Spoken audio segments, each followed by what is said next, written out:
And story of the evening, or the afternoon, I should say. We got so there is some wild shit going on right now. Very odd shit going on right now about child sex trafficking. What a transition. So there is some. It's very odd that this has gotten politicized. It's very odd that right now it's becoming a right or left issue, whether you stand with or against sex trafficking. It just seems like this would be a very universal discussion, right? Like, I don't think there's anybody who is for child sex trafficking other than child sex traffickers. They love it. They're like, this is worth a lot of money. It's making people rich. And again, sex trafficking and trafficking humans is a $150 billion business. $150 billion with a B. Let's see.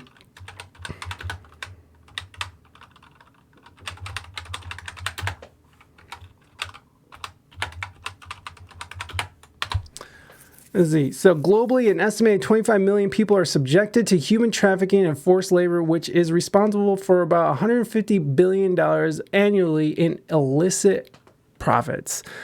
That's more money. Let's see. I believe that's more money than Pfizer made in the first. Pfizer profits from vaccine. They made 100. It is worth more. It is worth more. $150 billion compared to $100 billion is what Pfizer's total revenue in 2022. So it's worth more than the COVID vaccine. There's more money to be made in that. So if this, so of course, this is going to be pushback. Of course, there's going to be, there's so much money to be made. Why wouldn't there be people like, hey, we need to stop people talking about sex trafficking? And it's like what? It doesn't exist? Human slavery doesn't exist? Children aren't getting trafficked? Like, it's very odd that there's so much pushback against this. So, let's read this. We're going to tie it into our music theme, I suppose. It's a slippery slope. But if we stop child sex trafficking, then we got to have... It's a slippery slope. Oh, my gosh. Gene! They're going to come after child brides next. Yeah, what next? Now we can't marry underage Ukrainian women? What next? We can't go to Taiwan and get us a little lady boy who's 13 years old? What next? Madness. Travesty. Singer Jewel praises Sound of Freedom. Okay, so if you guys don't know what Sound of Freedom is, Sound of Freedom is a film that just got released. Let's start there first. Sound of Freedom. So Sound of Freedom is a... And look, ChatGPT even made it a QAnon movement. Oh my God. So it's getting linked with the QAnon movement, which of course is linked to Donald Trump and the right-wing extremism, which is very, whatever. QAnon was wild. And I'm not here for QAnon. QAnon is wild. But it's a hit. This movie, which is, let's just go USA Today. Let's see if they have, ad blocker. Fuck you. I hate that shit, man. So it's this movie. So summer at the movies is time for big budget blockbusters, but this year an independent drama with religious undertones is both, get the fuck out of my face, is both competing with the likes of Indiana Jones and causing a political stir. Sound of Freedom tells the story of a government agent who busts a child sex abuse ring operating in Colombia. The main character is based on Timothy Ballard, a former Department of Homeland Security agent who founded the anti-human trafficking organization Operation Underground Railroad. borrowed. He goes undercover, and some of the gritty action scenes in the Colombian jungle wouldn't look out of place in a more conventional Hollywood flick. The review aggregation site Rotten Tomato gives the movie a critic score of 77%, but of course the score from the audience is 99%. But this is not the typical summer blockbuster. A string of conspiratorial comments by leading actor Jim Caviezel, who is Superman, by the way. That's Superman and The Passion of the Christ. And the movie's themes have turned the film into another culture war flashpoint. Rolling Stone calls The Sound of Freedom a QAnon-tinged thriller, a reference to sprawling conspiracy theory that says that Donald Trump is fighting an elite cabal of satanic pedophiles. The sort of biting coverage the headline called it a superhero movie for dads with brain worms was broadly reflective of reviews in left-leaning outlets, while right-wing publications took an altogether different line. It's not paranoid or QAnon adjacent to bring much-needed attention to the horrors that are all too real, wrote the conservative National Review. The idea that elite cabals of child sex traffickers lurk everywhere is the core of QAnon idea, but the company behind the film denies it's fueling conspiratorial thinking. Anyone who has seen the movie knows it has nothing to do with conspiracy theories. Angel Studio President Jordan Harmon said it's about a man who is doing something brave. And to sit there and say, okay, I already don't like it. Of course you don't. Moving Dutchman is in favor of child sex trafficking. That's why you leave those Satanists alone. Blame the Catholic Church. Yeah, and fuck the Catholic Church too. Fuck them, fuck them, fuck them. They're fucking pedophile pigs that should be roasted with the rest of them.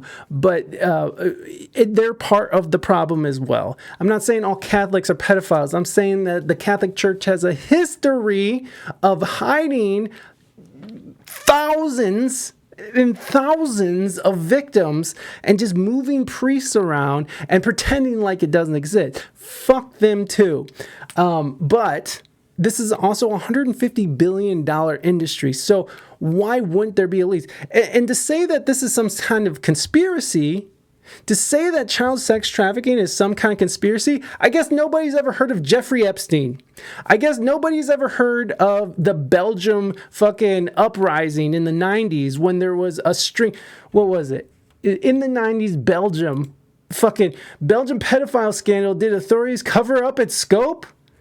Yeah, they did. They did do that. This is a real thing. This is not fucking conspiracy theory. This is true shit. So the fact that they're making this into some kind of fucking political game is disgusting, because they're basically trying to deny that there's anything like child sex trafficking, which there is. There definitely is. Belgium. They had a whole uprising because their people in authority had a whole pedophile ring going on. Jeffrey Epstein, okay? He had underage minors while Bill Clinton and Bill Gates were out there fucking them. Prince Andrew. So to sit here and say that this $150 billion industry that has proven track record is some sort of conspiracy, to me, points to a fucking conspiracy. It seems like there is more to this than that. And the fact that you have The Guardian, which is saying that it's fucking Sounds of Freedom, the QAnon adjacent thriller Seducing America. What?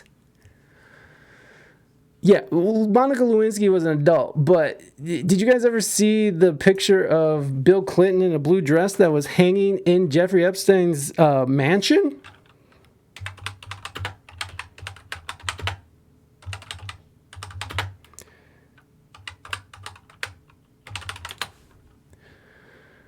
Let's just look at these images here. Look at this. This was hanging in the foyer of fucking Jeffrey Epstein's home on Pedophile Island.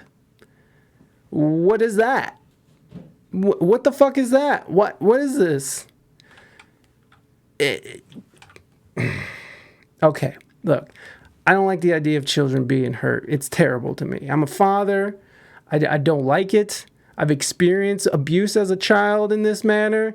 I am very much against this shit. Okay? So, where were we? Where were we? Which one were we on? Can't remember. Oh, we're over here, aren't we? Sound of freedom. Okay, so is this being recorded on TikTok or something? Quality is going down. Shut up, Moving Dutchman. Moving Dutchman. I never knew that you were in support of such things as child sex trafficking. Anyone who has seen the movie knows it has nothing to do with conspiracy theories, says the president of the movie company that put out this movie. Star calls QAnon a good thing, which, now, Jim Caviezel, you can say whatever you want about him. I don't really know all the things he's saying, but those QAnon references are not entirely spurious. Ooh, that's a nice use of that word. The film star Caviezel has talked repeatedly about some of its most bizarre themes. Caviezel attended a QAnon-themed conference in 2021 and has appeared in a number of times on Steve Bannon's podcast, recently calling QAnon a good thing. Using the language of the movement, he warned a big storm is coming, which is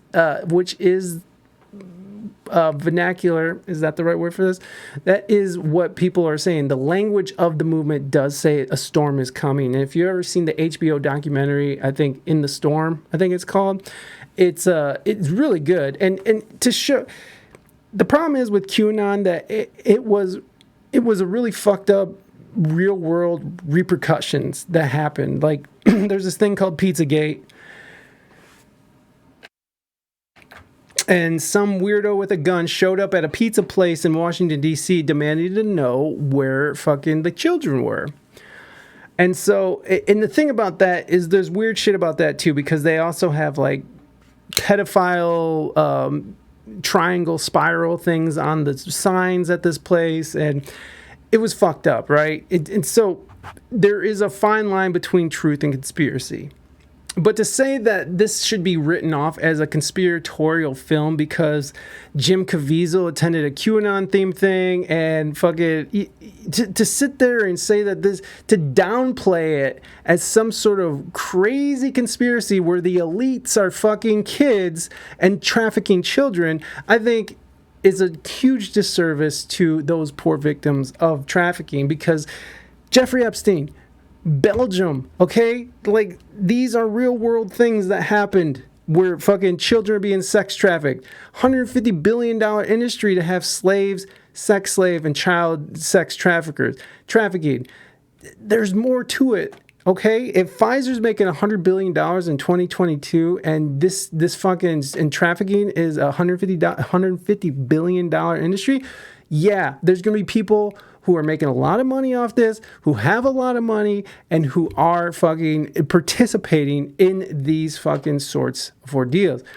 All right, so using the language of the movement, he warned that a big storm is coming, and also referred to as the mystical qualities of adrenochrome, a chemical that QAnon fans falsely believe is harvested from the brains of child victims. Where'd they get that number? What, the $150 billion? I don't know. It's Google. The Google knows all. Let's see. This comes from whitehouse.gov. And I don't know where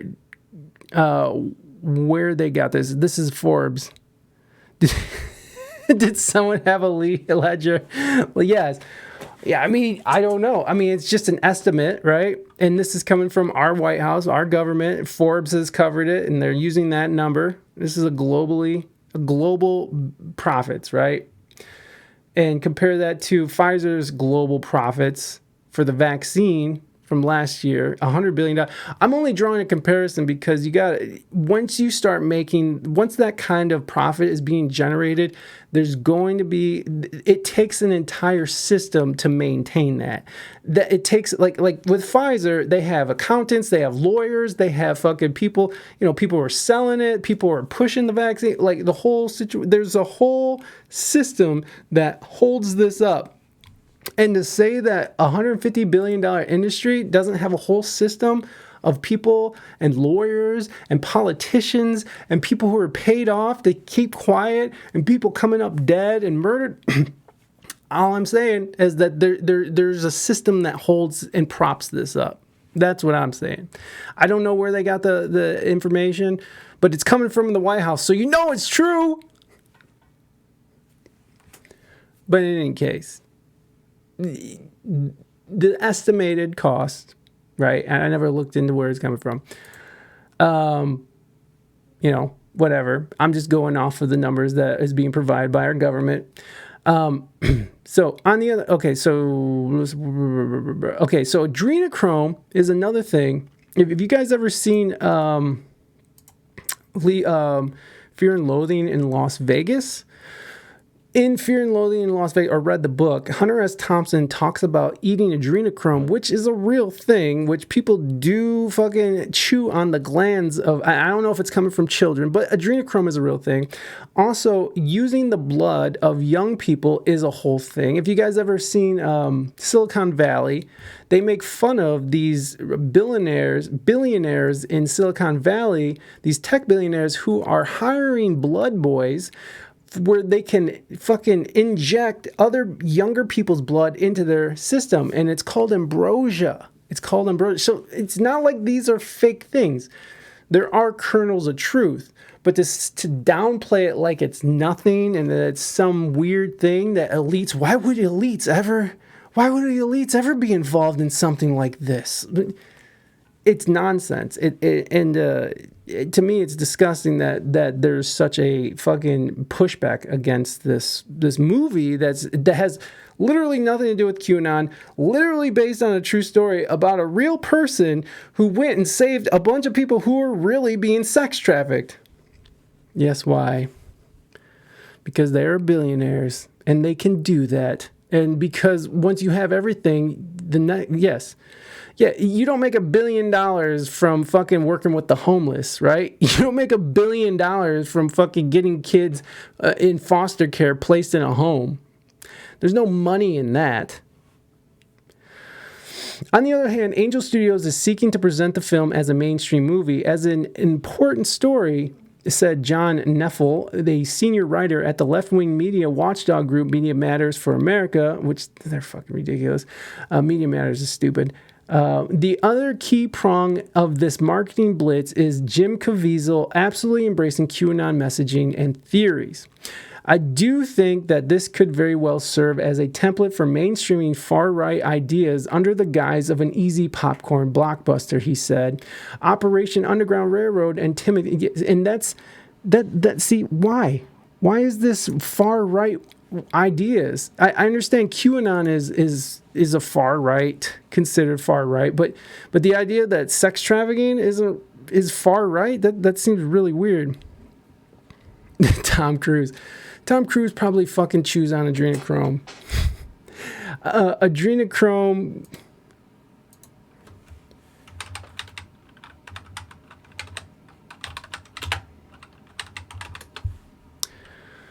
is a chemical compound produced by the oxidation of the adrenaline.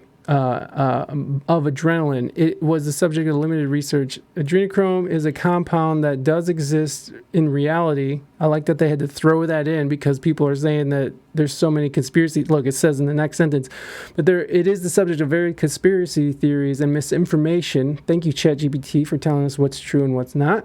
Adrenochrome is a chemical compound derived from adrenaline, which is a hormone produced by the adrenal glands. It is naturally produced in the human body as part of a metabolic process. However, some conspiracy theories have claimed the adrenochrome is harvested from terrified children obtained by its psychoactive properties. These These claims are entirely unfounded and lack credible evidence. The concept of adrenochrome being used for mind control or sinister purposes is purely fictional, no basis in reality. So there you go. I did not have sex with the blue dress. Yes, I am happy now. Adrenochrome, Hunter S. Thompson.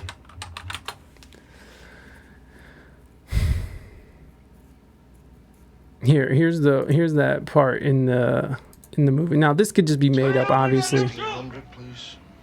As your attorney, I advise you to take a hit out of the little brown bottle in my shaving kit.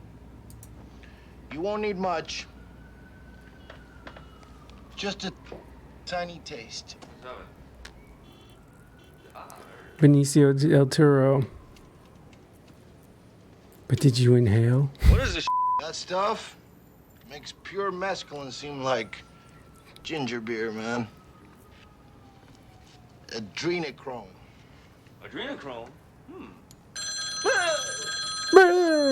Now this is in the book too, and Hunter S. Thompson, I believe, has talked about adrenochrome as well. Hello. Hi, Lucy. God bless. Yeah, it's me. What? Hell no, I took the I stomped him and pulled all his teeth out. I remember thinking, Jesus, what a terrible thing to lay on somebody with a head full of acid. But we have a problem. That cashed a bad check downstairs and gave you as a reference. They'll be looking for both of you. I like ginger beer. These are good actors. Johnny Depp and Benicio del Toro. Amazing. Look, he's just supposed to take a little bit, and here this motherfucker goes.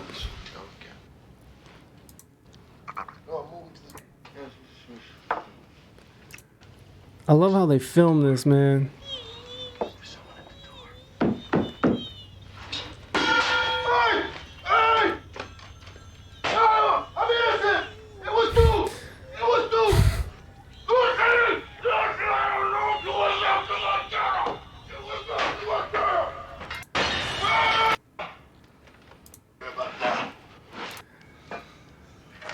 Anyways, so that's just a mention in a movie. Doesn't make it, a mainstream real thing that elites do.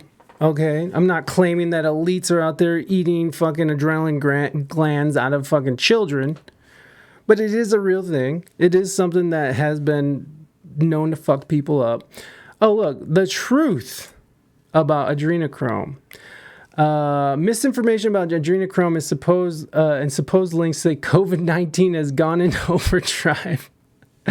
Wherever Aldous Huxley 1954 essay The Doors of Perception, written mostly about experiences with mescaline, discusses the possibility that adrenochrome is a compound with very similar effects to psychedelic cactus. He has taken it and doesn't know how one would obtain it, just saying that it's spontaneously produced by the human body. He describes it as a product of decomposition of adrenaline, which is surprisingly correct. There's a brief mention of adrenochrome in the 1962 novel A Clockwork Orange, where it's an optional addition to the cocktail glass of milk, Moloko Plus. But probably the most cited use of the compound is Hunter S. Thompson's Fear and Loathing in Las Vegas. It might be a novel, but they assume it is the real thing that people really did. Thompson did not explain the adrenochrome buzz in great detail, but probably isn't too far from his vision. It's important for anyone reading the Fear and Loathing to remember gonzo journalism. The writing style Thompson invented is based around fictionalization and exaggeration of events. Yes, that's true. Does adrenochrome exist at all? Yes. Just like Huxley said, adrenochrome is a compound formed by oxidation of adrenaline. Its main medical use is to slow blood loss by promoting clotting in open wounds. It's available for purchase online by researchers, with most outlets stating its source is synthetic, and its uses are the inhibition of COMT, which deactivates certain neurotransmitters, and the synthesis of prostaglandinous fats involved in blood clotting. Maybe I'll try green. I mean, I'm still upset I didn't get superpowers. Yeah, you should be. I honestly, I like, I would probably try adrenochrome as long as it wasn't from sex trafficked children. Most reports of adrenochrome throughout literature sound a lot like DMT. It's very possible beatniks just gave DMT that cool name adrenochrome and a real compound got caught in the mix. Oh, yeah. In the 1973 book Legal Highs, Adam Gottlieb described adrenochrome as being physically stimulating and inducing a feeling of well-being, slight reduction of thought processes. It's unknown whether he has ever took the drug or if this was based on hearsay. Legal Highs also contain entries on catnip and guarana, which is in like energy drinks. So the bar for a high was low. Why are people talking about it now? Adrenochrome is a popular topic in conspiracy articles. It's a drug of the Hollywood elites. It's addictive. It's harvesting from tortured children and satanic rituals, they reckon. The current strain of theory is the huge amount of celebrities have come down with COVID due to the tainted batch of adrenochrome. Now, that's just stupid, but... we all know that the American government funded the Wuhan lab, which had a lab leak unintentionally or intentionally. I don't know. I'm not saying which. But that's pretty much proven that the American government funded the creation of COVID-19. Anyways, and that the lab leak theory is pretty probable. So, whatever. As long as children are cool. As long as children are cool with it. Okay, so Sound of Freedom has nothing to do with QAnon, even though they're just taking the fact that Jim Caviezel had some association with QAnon at one time and making this movie about it. Now, this movie is doing great. It beat out the new Indiana Jones movie on 4th of July. It's doing very well. I believe it's up to about $40 million, and it costs about $14 million to make. So that is, by definition, a success. Yes, scientists doing sciencey things. So, singer Jewel praises Sound of Freedom, laments unwarranted attacks against its messages. Now, let's watch the video that she put on. She put this on Twitter, and this is Jewel, fucking dreams last for so long, yeah, even after you're gone. I don't know the rest of it. I know that you love me, and soon I know you will see you were meant for me. And I was meant for you. I go about my business, I'm doing fine. Besides, what would I say if I had you on the line? Same old story, not much to say. Dreams are broken every day. Ghosts, yes. We have ghosts singing. Okay, so... this is what Jewel released on the Twitter. You guys, I just saw The Sound of Freedom. You have to see it. I'm so verklempt. Some friends of mine made this movie, and it's been years of it being in production. It's the most inspiring film. Did you know that there are millions of children in slavery? Millions. This is the fastest growing criminal enterprise. And the amount of children enslaved right now is greater than all 300 years of the transatlantic slave trade. Which I'm not sure I don't know if that's correct. That just seems like Jewel is just talking. But I don't know if it's child sex trafficking is more enslaved child sex traffickers than all of the transatlantic. She looks like my old roommate. I gotta say, Jewel is holding up pretty well. I mean, she looks pretty good. Like, usually white ladies fucking age like shit. But Jewel looks like she's aging rather well. And she still has those fucked up teeth, which, hey, that just makes her sexier in my book. But she does look like an old roommate. It looks like your old roommate that was all like weird and into crystals and then got sucked into fucking... QAnon. She's a hippie, yeah. Hippies just look hotter when they're older. the actual F. This is a true story about a man who just doesn't give up on a child. It is so touching. You're gonna love it. Please go see it. This is a little indie movie that could. It's competing with all of the giant blockbusters, and it's kicking butt, and it deserves it. Go see this to have your heart filled. Love you guys. Take care of your babies. Okay. Go have your heart filled? That's weird. I mean, that's weird. Like, I can see why people are like, oh, what's going on with Jewel? But she is defending a movie, and she was saying here, we'll just read through this article real quick. So singer-songwriter Jewel praised Sound of Freedom while lamenting the senseless polarization that sought to delegitimize the movie's message, which I get that, and I don't like it either. I think it's ridiculous. Like, we should all be on the same side here. Like, this is bad. Hibiscus, what's up? And I'm drinking hibiscus tea. Hey, here I am. Hi, Firehorse. We're just talking about light subjects like just child sex trafficking. And Jewel is a fan of the new movie Sounds of Freedom. Singer-songwriter, we'll start this. Singer-songwriter Jewel praised Sound of Freedom while lamenting the senseless polarization that sought to delegitimize the movie's message. You guys, I just saw Sound of Freedom. This is her quote. You have to see it. Jewel said in a video posted to Twitter, "It's the most inspiring film. Do you know that there are millions of children in slavery, it's supposed to say. This is a fast-growing criminal enterprise, and now we're going to have to get consent." You better stop, Gene. The movie has become a surprise success, reaching $45 million at the box office in its first week and outselling Indiana Jones, The Dial of Destiny in its July 4th ticket sales. It's the little indie movie that could, Jewel said. However, as it has succeeded, multiple platforms have sought to delegitimize the movie's message by connecting it to QAnon and extremist beliefs. The Rolling Stone review teaser calls it QAnon-tinged thriller designed to appeal to conscious of a conspiracy-addled boomer, while a review in The Guardian calls it QAnon-adjacent thriller. It saddens me that some media is trying to polarize this movie, Jewel added. This is not a left or right thing, and I agree with that completely. This is not a left or right issue. This is a fucking, like, yo, there's kids being trafficked for sex. Like, we should all be on board with this shit.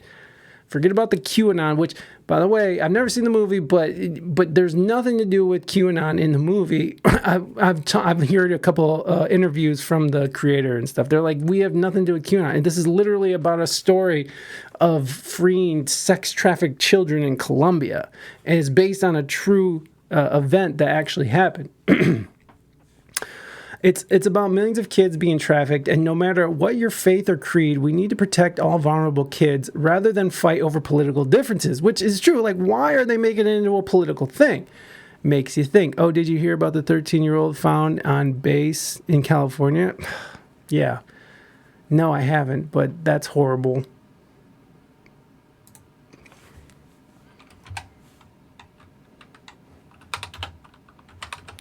Oh, was it on Camp Pendleton? Yeah, I did hear about that. Camp Pendleton. That's right. That's not right where I used to live, but that's in San Diego County. Yes, I did hear about that. Missing girl 14 located in Camp Pendleton Barracks. So look at this. This is happening right now with our own soldiers. It's everywhere. It's fucking everywhere.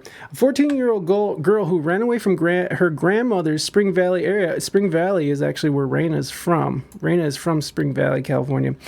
Ran away from her grandmother's Spring Valley area home on June 9th, was found last week inside the barracks at Marine Corps Base Camp Pendleton, the San Diego County Sheriff's Department confirmed. The teen's disappearance was reported to the Sheriff's Department 4 days later by her grandma. The grandmother reported to deputies that the teen had previously run away before, but always returned home quickly.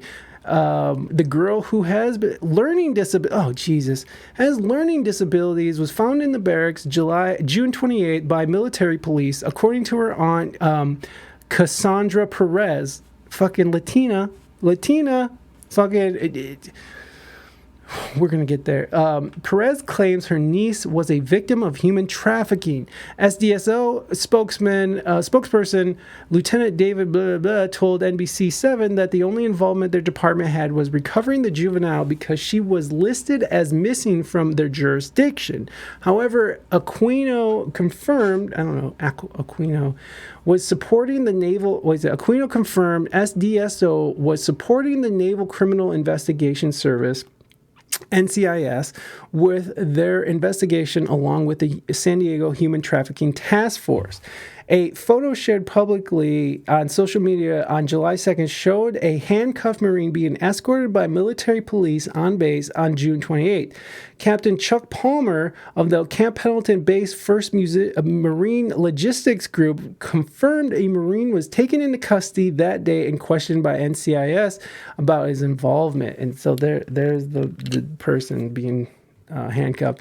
We can confirm the Marine with Combat Logistics Battalion 5, 1st Marine Logistics Group, was taken into custody for questioning by Naval Criminal Investigation Services on June 28, 2023, as seen on social media July 2nd, 2023. Palmer told NBC7, the incident is under investigation. We will continue to cooperate. The Marine who has not been identified or officially charged as of Monday remains in custody of his command. According to Palmer, the security looked her in the face and allowed this man to bring a minor onto base. So it seems like there's something here. It seems like, I mean, you can get a kid past security, I guess, at a Marine base. But again, like, I feel like there's something bigger to this story.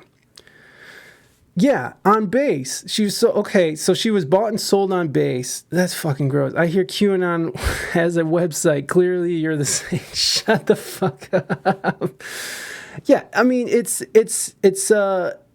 there has to be a system in place that's propping up this sort of behavior. You don't just, it's not, like, I feel like there's something more to this. If they're being sold and bought and sold on base, there's people covering this up.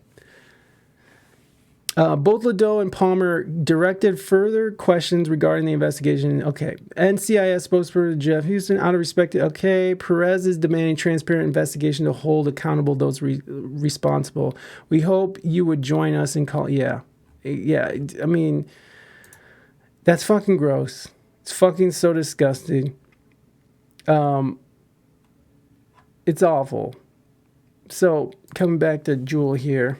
The movie hit number 3 at the box office. Sounds of Freedom, which again is about a true story that took place in Colombia about child sex trafficking ring. The movie hit number 3 at the box office in its opening week, earning almost $20 million. The strong response to faith-based films reflects demand by an undeserved audience who are hungry for entertainment that reflects their values and beliefs, Paul Durgarbedian, a senior ComScore and analyst, said such content can indeed find an enthusiastic audience, generate solid box office, and impressive profits for their investors.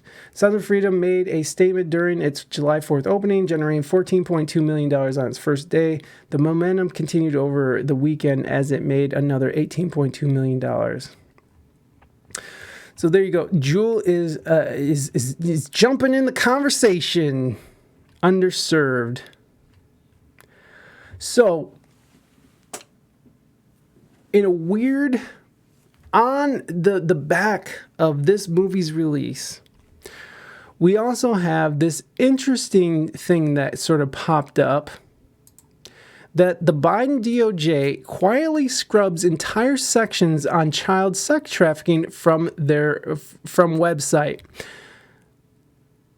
While this movie is being popularized, while this movie is being criticized as far right, the DOJ has decided that they're gonna take this off their list of important matters. The sections that are scrubbed include international sex trafficking of minors, domestic sex trafficking of minors, and child victims of prostitution. And look at this fucking hero. This guy right here, what's his name? This guy has a dual citizenship to Israel and America, which I have nothing against Israel, except for, that whole Palestine thing that's happened over there with people being murdered on both sides. Both sides, people are being murdered. But I think that's weird that this dude has dual citizenship and he's such high position. Like, I feel like there's a question of loyalty there. It makes me uncomfortable. Department of Justice has quietly scrubbed a section of its website dedicated to providing information about child sex trafficking. Entire sections have been removed, seemingly with no explanation. The updates discovered by Washington Examiner have drawn criticism from many on the right, including Representative Anna Paulina Luna, who claimed the move was made to distance Joe Biden's harmful policies from crime of sex trafficking.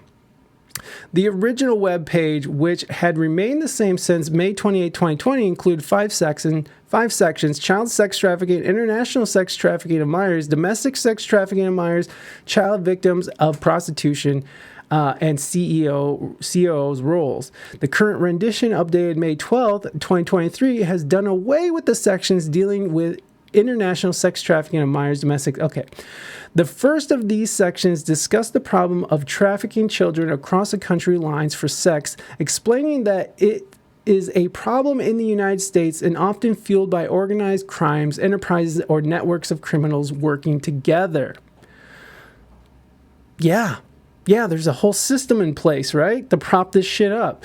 The second dove into the issue of children being lured by pimps and traffickers within the United States, explaining who was most likely to be targeted, while the third expanded on that to detail the new ways criminals have found to exploit victims, such as via the internet.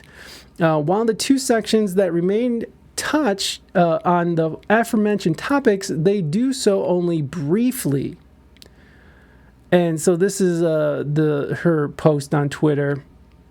It has come to light that the Department of Justice has scrubbed key information from its webpage on child sex trafficking by deleting entire sections that previously highlighted international sex trafficking of minors. On May 12th, the Biden administration made substantive cuts to its website detailing the evils and causes of the global sex trade of children, erasing three sections: international sex trafficking of minors. Yeah, we know that. The DOJ specifically deleted a section that implicated the Biden administration's open border policies in correlation to the sex trafficking of children. The deleted portion read, "One form of sex trafficking involves the cross-border transportation of children. In these situations, traffickers recruit and transfer children across international borders in order to sexually exploit them in another country." The DOJ also scrubbed references to child exploitation in form of prostitution. Pimps and traffickers sexually exploit children through street prostitution and in adult nightclubs, illegal brothels, sex party, motel rooms, hotel rooms, and other locations throughout the United States. According to the New York Times, the Department of Health and Human Services under the Joe Biden has lost track of 85,000 migrant children, many of whom are at risk of becoming victims. 85 fucking thousand. Here comes Nader. We were just talking about Drea Crow. I don't know if that's the case, right? But it is true that they do have blood boys. Like these elites have blood boys where they get, it's called ambrosia, where they do get blood transfers, so they get younger blood. Adrenochrome has been known to get people fucked up. So it is possible, but I'm not saying that's what's happening. I'm not saying that.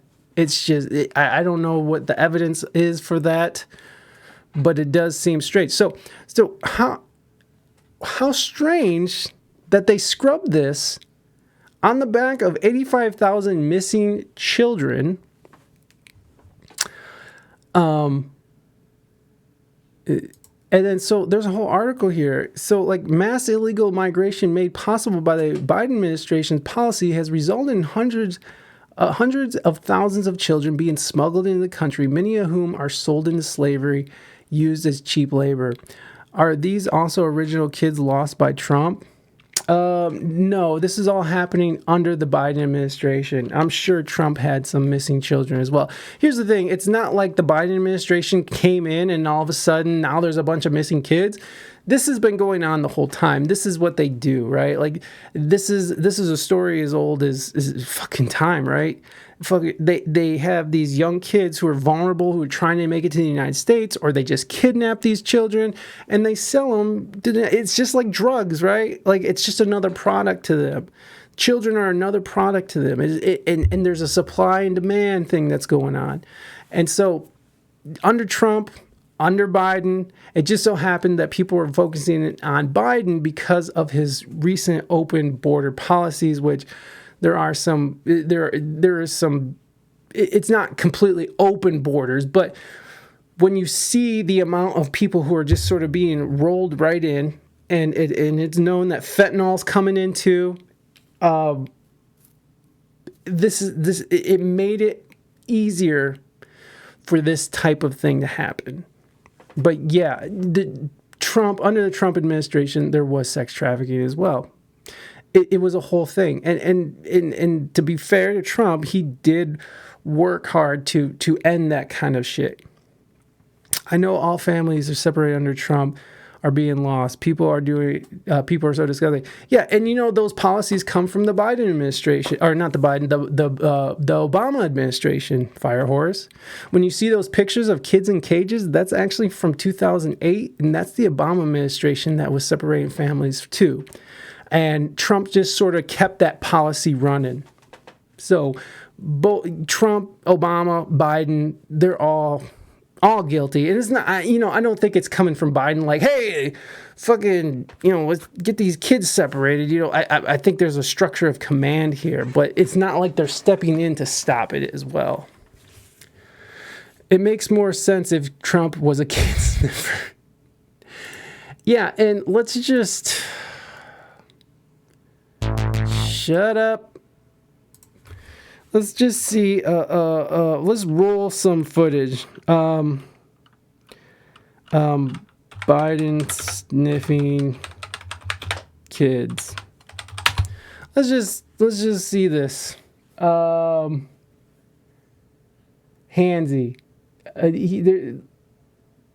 Look at it.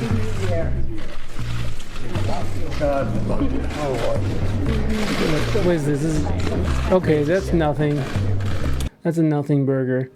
What do you call it when if I was driving drunk with my kid in the car, I'd be separated because I broke the law and endangered the child. I agree. Oh, yeah. Inappropriate behavior. This is CBS. House Speaker Nancy Pelosi today advised former Vice President Joe Biden to keep his distance after two women accused him of touching them inappropriately. Nancy Cordes spoke with congressional Democrats. To people.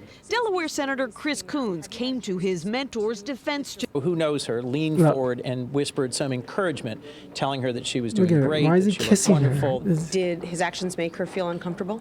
No. My children have known Joe Biden their whole lives.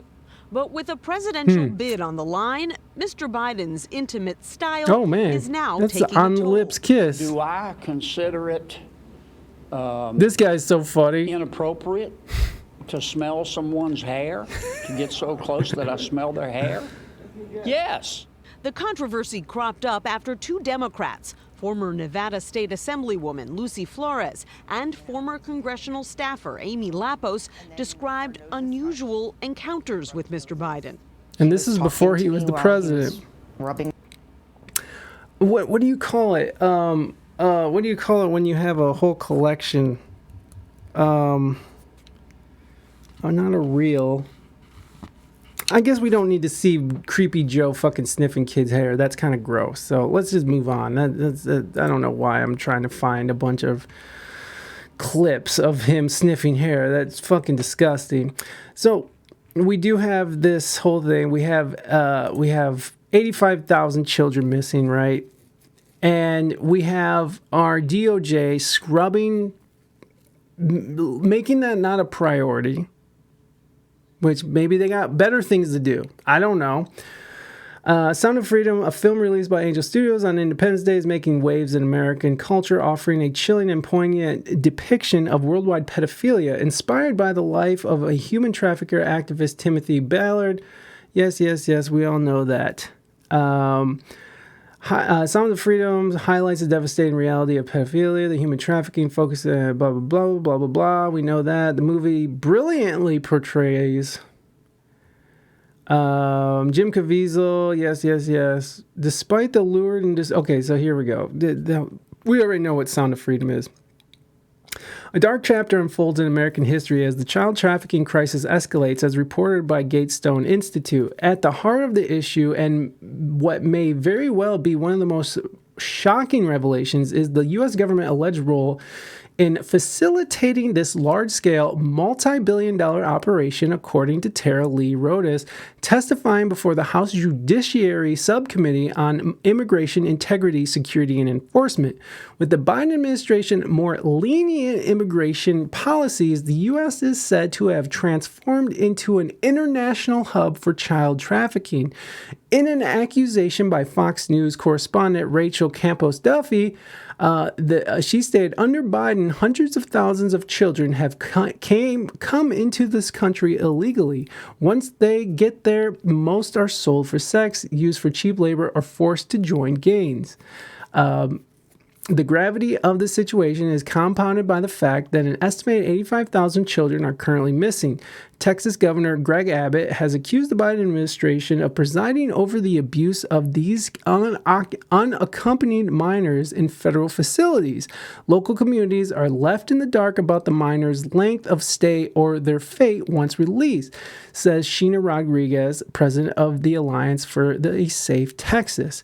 This crisis, described by Florida Governor Ron DeSantis, effectively, I like how they got a bunch of fucking Republicans' opinion on this. Of course, they're going to say all this shit. So, I mean, this is a very one-sided article, but it's it's not one-sided information. This crisis, described by Governor Ron DeSanctimonious as effectively the largest human smuggling operation in American history, has its roots in what Jessica M. Vaughn, Director of Policy Studies at the Center for Immigration Studies, identifies as incentivization of mass illegal migration by the Biden administration's policies. Such actions have, unfortunately, served to benefit criminal smuggling and trafficking organizations at the cost of endangering the safety and well-being of the migrant children. And then here's more Republicans. Of course, the Republicans are going hard on this because, everyone's seeking power. In response to the crisis, Senator Josh Hawley has called for a comprehensive investigation by the FBI into Homeland Security Department and HHS. We need to find out, Hawley demanded. Are they deliberately or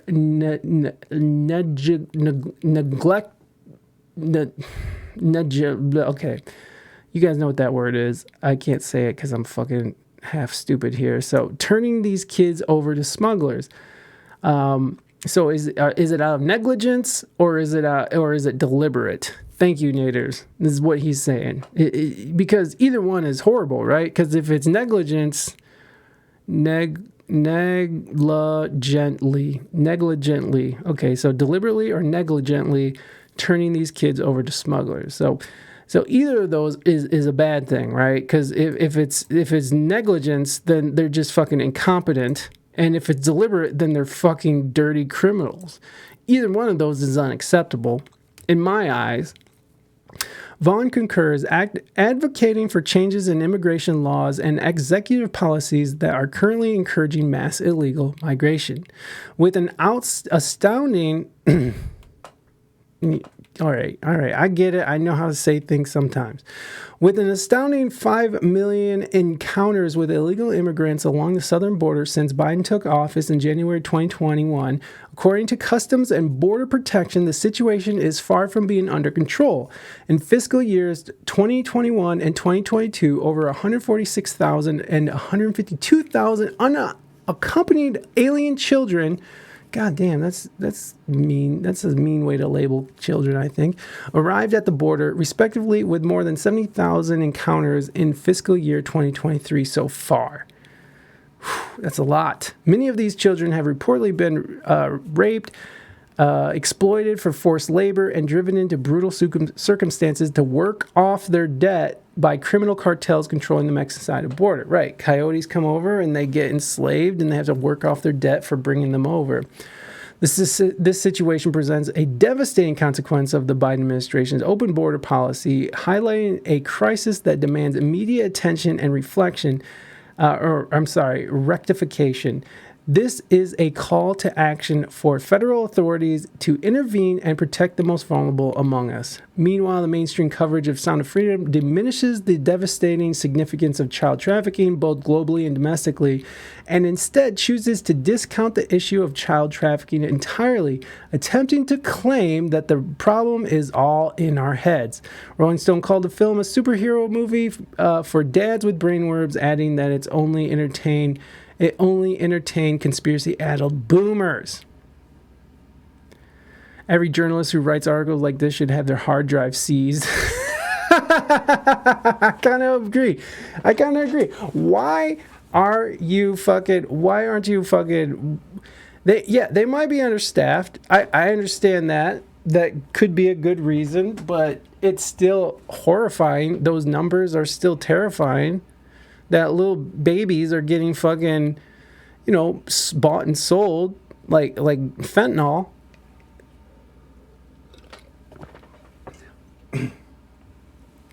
So, I mean, it's pretty scary. So, while all this is going on, still we have more. California Assembly Public Safety Committee forced to pass child sex trafficking law. So let's watch this. So in California, they had a bill that they blocked to make child sex trafficking a felony.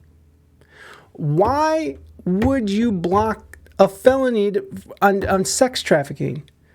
So let's watch this. This is Sacramento. This is the capital of California, and this is their local news. So this is just local news.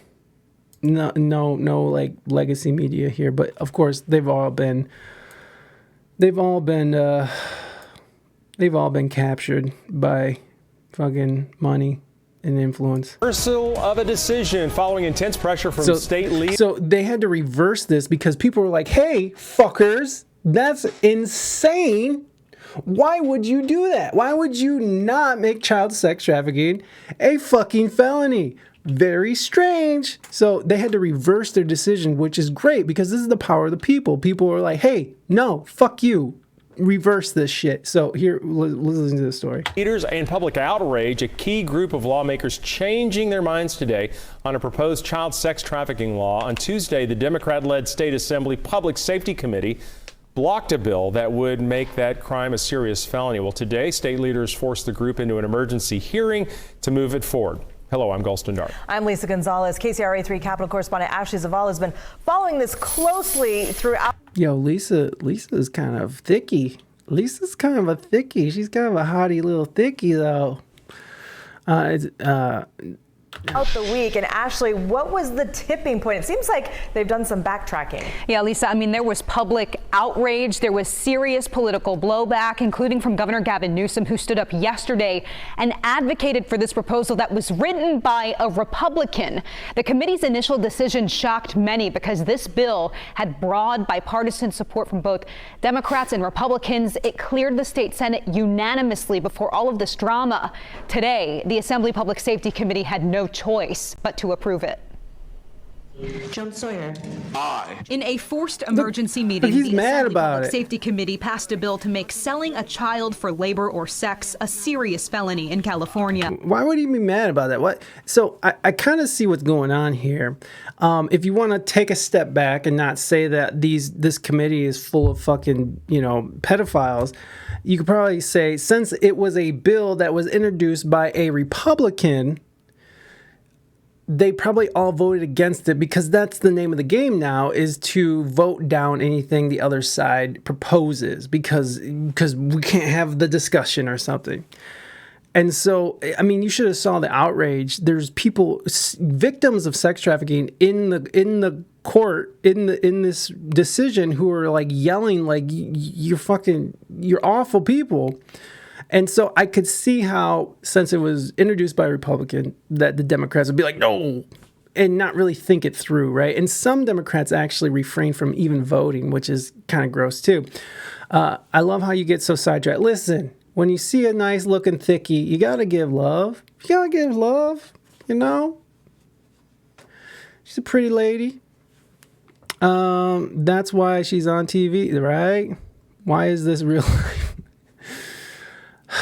because of the wonderful things it does. Yeah. That measure passes.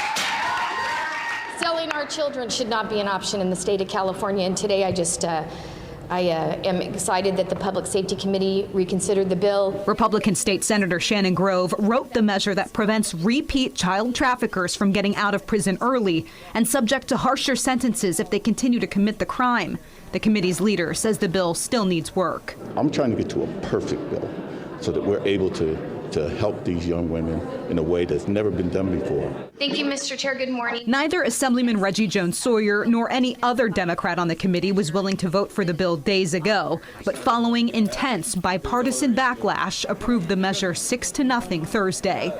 Two Democrats, Assembly members Mia Bonta and Isaac Bryan, still abstained, with concerns the bill could criminalize trafficking victims. We don't want anyone who's a victim of a violent crime like human trafficking to be charged or put in prison for that. That is not my intent. That is not what the bill says. My trafficker, he did get locked up 5 years, and then, he gets out and he's still, reaching out. Dominique Brown was once a trafficking victim. Now she's helping dozens of children who are also victims from the Central Valley. The youngest, she says, is 11 years old. I love the fact that they can feel safe again, knowing, and the trafficker knows that our kids are off limits. This bill, knowing you can spend the rest of your life in jail if you come for our children, is a game changer. The bill has a couple of more steps before it can become state law. It now heads to the Assembly Appropriations Committee. Lawmakers today broke for summer recess. They will be back in August. That's when discussions on this will pick back up. Back to you, Ashley. Thank you. And bipartisan approval. It shouldn't be a fucking issue. And I haven't looked at the bill, so we don't know what's in the bill. There might be some bullshit that's in there but the idea that all this shit's happening right now, that all this backlash against child, making it into trying to minimalize the subject, it isn't a big fucking deal. I mean, California has some wacky laws anyways. They have a law where you can have a 10-year difference between an adult and a minor. And so technically a 24-year-old could be having sex with a 14-year-old, and it's up to the judge whether or not that adult, 24-year-old adult, is labeled a sex offender, instead of just automatically being labeled as a sex offender because that is statutory rape. I forgot what the bill number is, but it's crazy. It's a crazy thing. And that's a law. You could technically bang a 14-year-old as a 24-year-old, but there's a 10-year difference. And of course, that's the most extreme difference because of the 10-year thing. I'm pretty sure it's 14 is the cutoff. But still, a 14-year-old getting, being taken advantage of by a full-grown adult, that's still wild. I mean, California, they're so liberal that it's that they overlook these important measures that protect very vulnerable swaths of the population. So it's a strange place. And again, I'm a pretty liberal human being. I think people should just be able to do what they want, right? People should be able to do it, but you can't just go diddling kids. You can't be doing, hey, Jonko, welcome in. Good to see you. Thank you for being here. Thanks for popping in. We're just having a casual conversation about child sex trafficking. No big deal. So we have all this going on at the same time. It just seems like it's such a fucking... It seems like a perfect storm. Not to start doing my favorite podcast type stream. Thank you, Jocko. I appreciate that. I appreciate that compliment. So this is from the other day, and I believe this is the one where the victims of child sex trafficking are yelling at people. A key committee in the state assembly is facing intense scrutiny tonight for blocking a bill that would have prevented child sex traffickers from being released from prison early. And now the governor and Democratic leaders are speaking out about this. KCRA 3 Capitol correspondent Ashley Zavala explains the response from state leaders and where the bill stands now. Well, state Democratic leaders are saying to stay tuned on this child sex trafficking bill, with both Governor Gavin Newsom and the Democratic leader of the Assembly suggesting that they're concerned with how this bill was blocked yesterday. Again, this measure had broad bipartisan support in the state Senate. It passed out of there unanimously, and it was halfway through the legislative process before yesterday. As we reported, the Assembly Public Safety Committee blocked the bill that would have ensured people convicted of sex trafficking children do not get out of prison early and would face harsher penalties if they continue to commit the crime. Governor Gavin Newsom told us today he spoke with the bill's author, This Senator guy's a Shannon devil Grove, this right here. morning, and he was also surprised. This guy's smile reminds me of fucking, like, the way he shows his teeth is fucking gross. I agree. Shouldn't be up for debate or discussion, and anyone fighting this should be out of office and have their hard drives fucking looked at, right? We should be checking all their hard drives. It should be a one-strike event.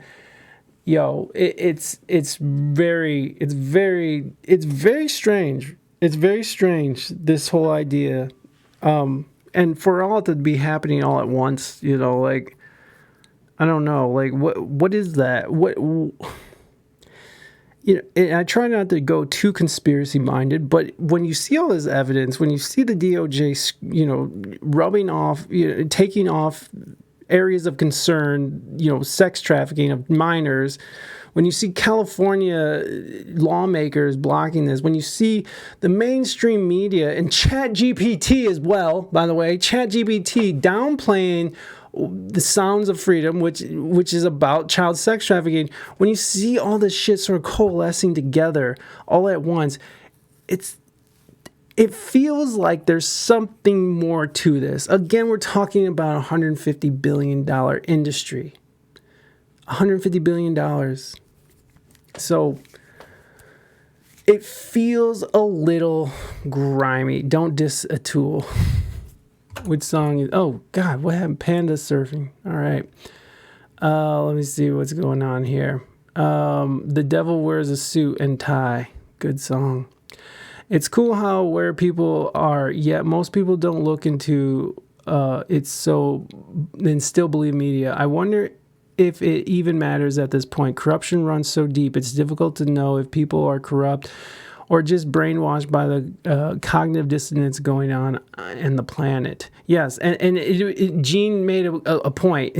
Ever since the CERN collider, they fired that thing up. Maybe it shot us into a different dimension of fucking just grossness. That's why I'm mother hen over my baby. I don't care who thinks I'm overprotective. There are monsters in our backyards. Yeah, don't diss a tool. I won't. It's human mafia, and there may be more than just humans on our traditional understanding of what makes humanity human. Yes, CERN Collider is fucked. CERN Collider knocked us into another dimension, and now we're fucking in clown world. We're fucking child sex trafficking isn't a big deal. I mean, again, we got to understand if it doesn't exist, what was Jeffrey Epstein doing? What was he doing? What is that guy, right? If it wasn't a big deal, why in the 90s did fucking Belgium in Brussels have a whole uprising over cover-ups of fucking pedophilia scandal within the fucking government? There were people on the streets. Like, let's see if we can find some pictures of that. Brussels.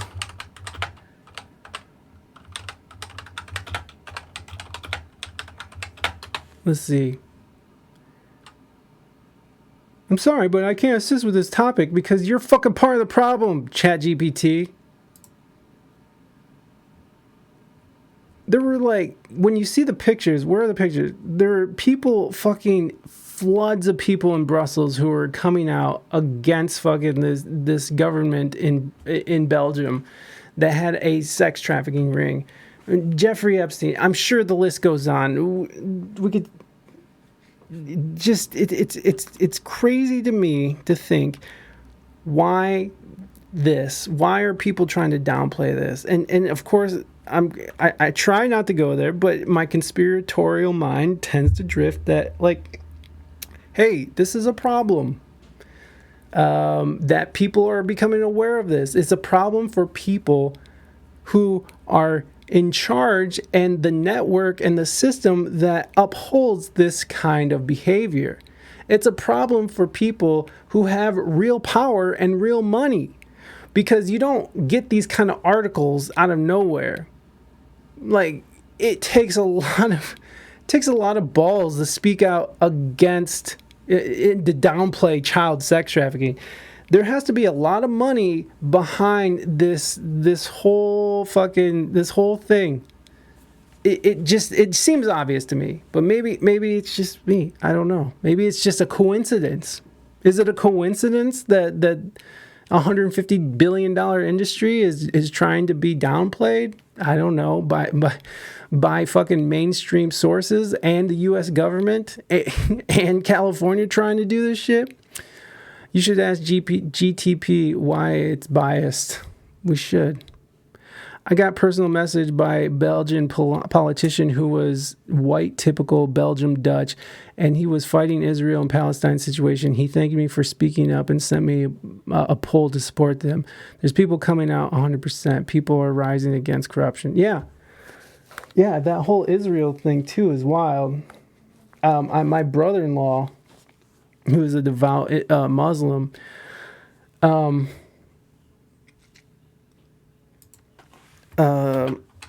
he went over to Jerusalem and Israel. He visited Jerusalem, Israel, and that whole section where everything's going wild. And he experienced firsthand the brutality and the inhumanity of how the Palestinians are being treated, and how Jerusalem is quietly expanding their borders and encroaching into, these tribal lands. And, and of course, there's both sides of the argument that Palestine is, trying to bomb, Jerusalem all the time, or Israel all the time. And so it's just an ugly situation over there. Design is disgustingly racist. It is. Speaking of Palestine, how's Ohio? No new news. No new news, Nader. No updates on that story. I just forgot all about that. Well, and that's the thing that Roger Waters is eating shit over, right? Roger Waters is eating shit over him speaking out against those atrocities. And I have nothing against Jewish people or the Israelis. Like, I have Jewish friends. They're wonderful people, beautiful people. And I don't know very many Palestinians. I don't think I know any Palestinians, honestly. But I do have, there's nothing, I mean, people are people. And it's just, it's a sad situation that that's going on over there.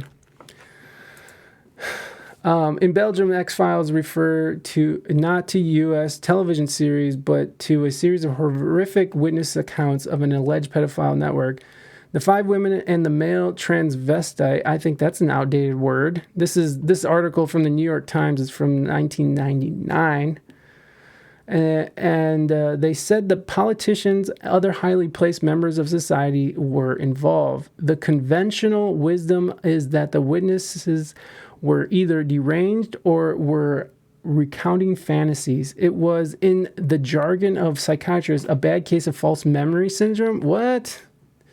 Hold on. What did I overlooked some? The 5 women and male trans, we'll say trans, who was testified anonymously in Belgium under the codename X, described an underworld of snuff movies and sadomasochist torture that was almost impossible to believe.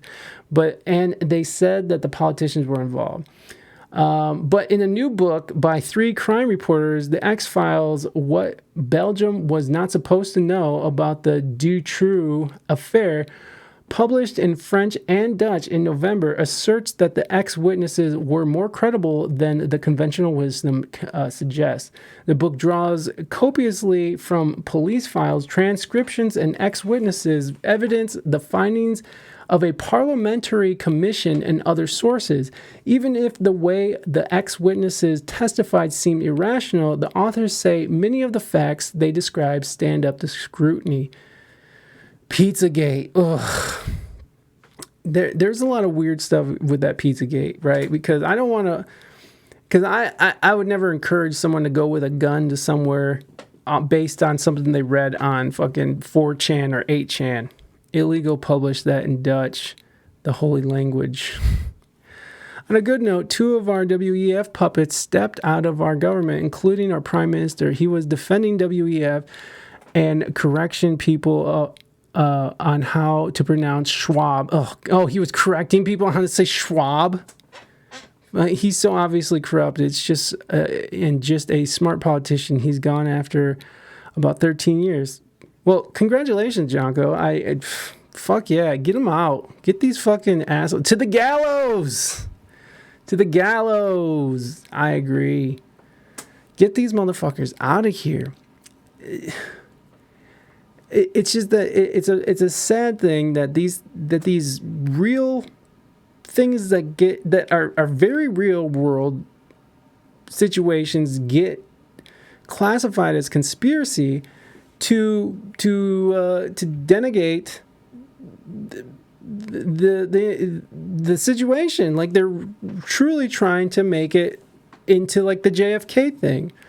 That whole conspiracy theorist came from the DOJ or the FBI at the time. The FBI put out conspiracy theories and to downplay the idea that our government would have anything to do with assassinating a president. And the more information that comes out, the more, it's very obvious that something funny happened with the whole JFK thing. But the idea to label people as conspiracy theorists to minimize what they're saying, it's an old trick. It's an old trick. Get a new trick. I'm down for a public hanging on sex traffickers.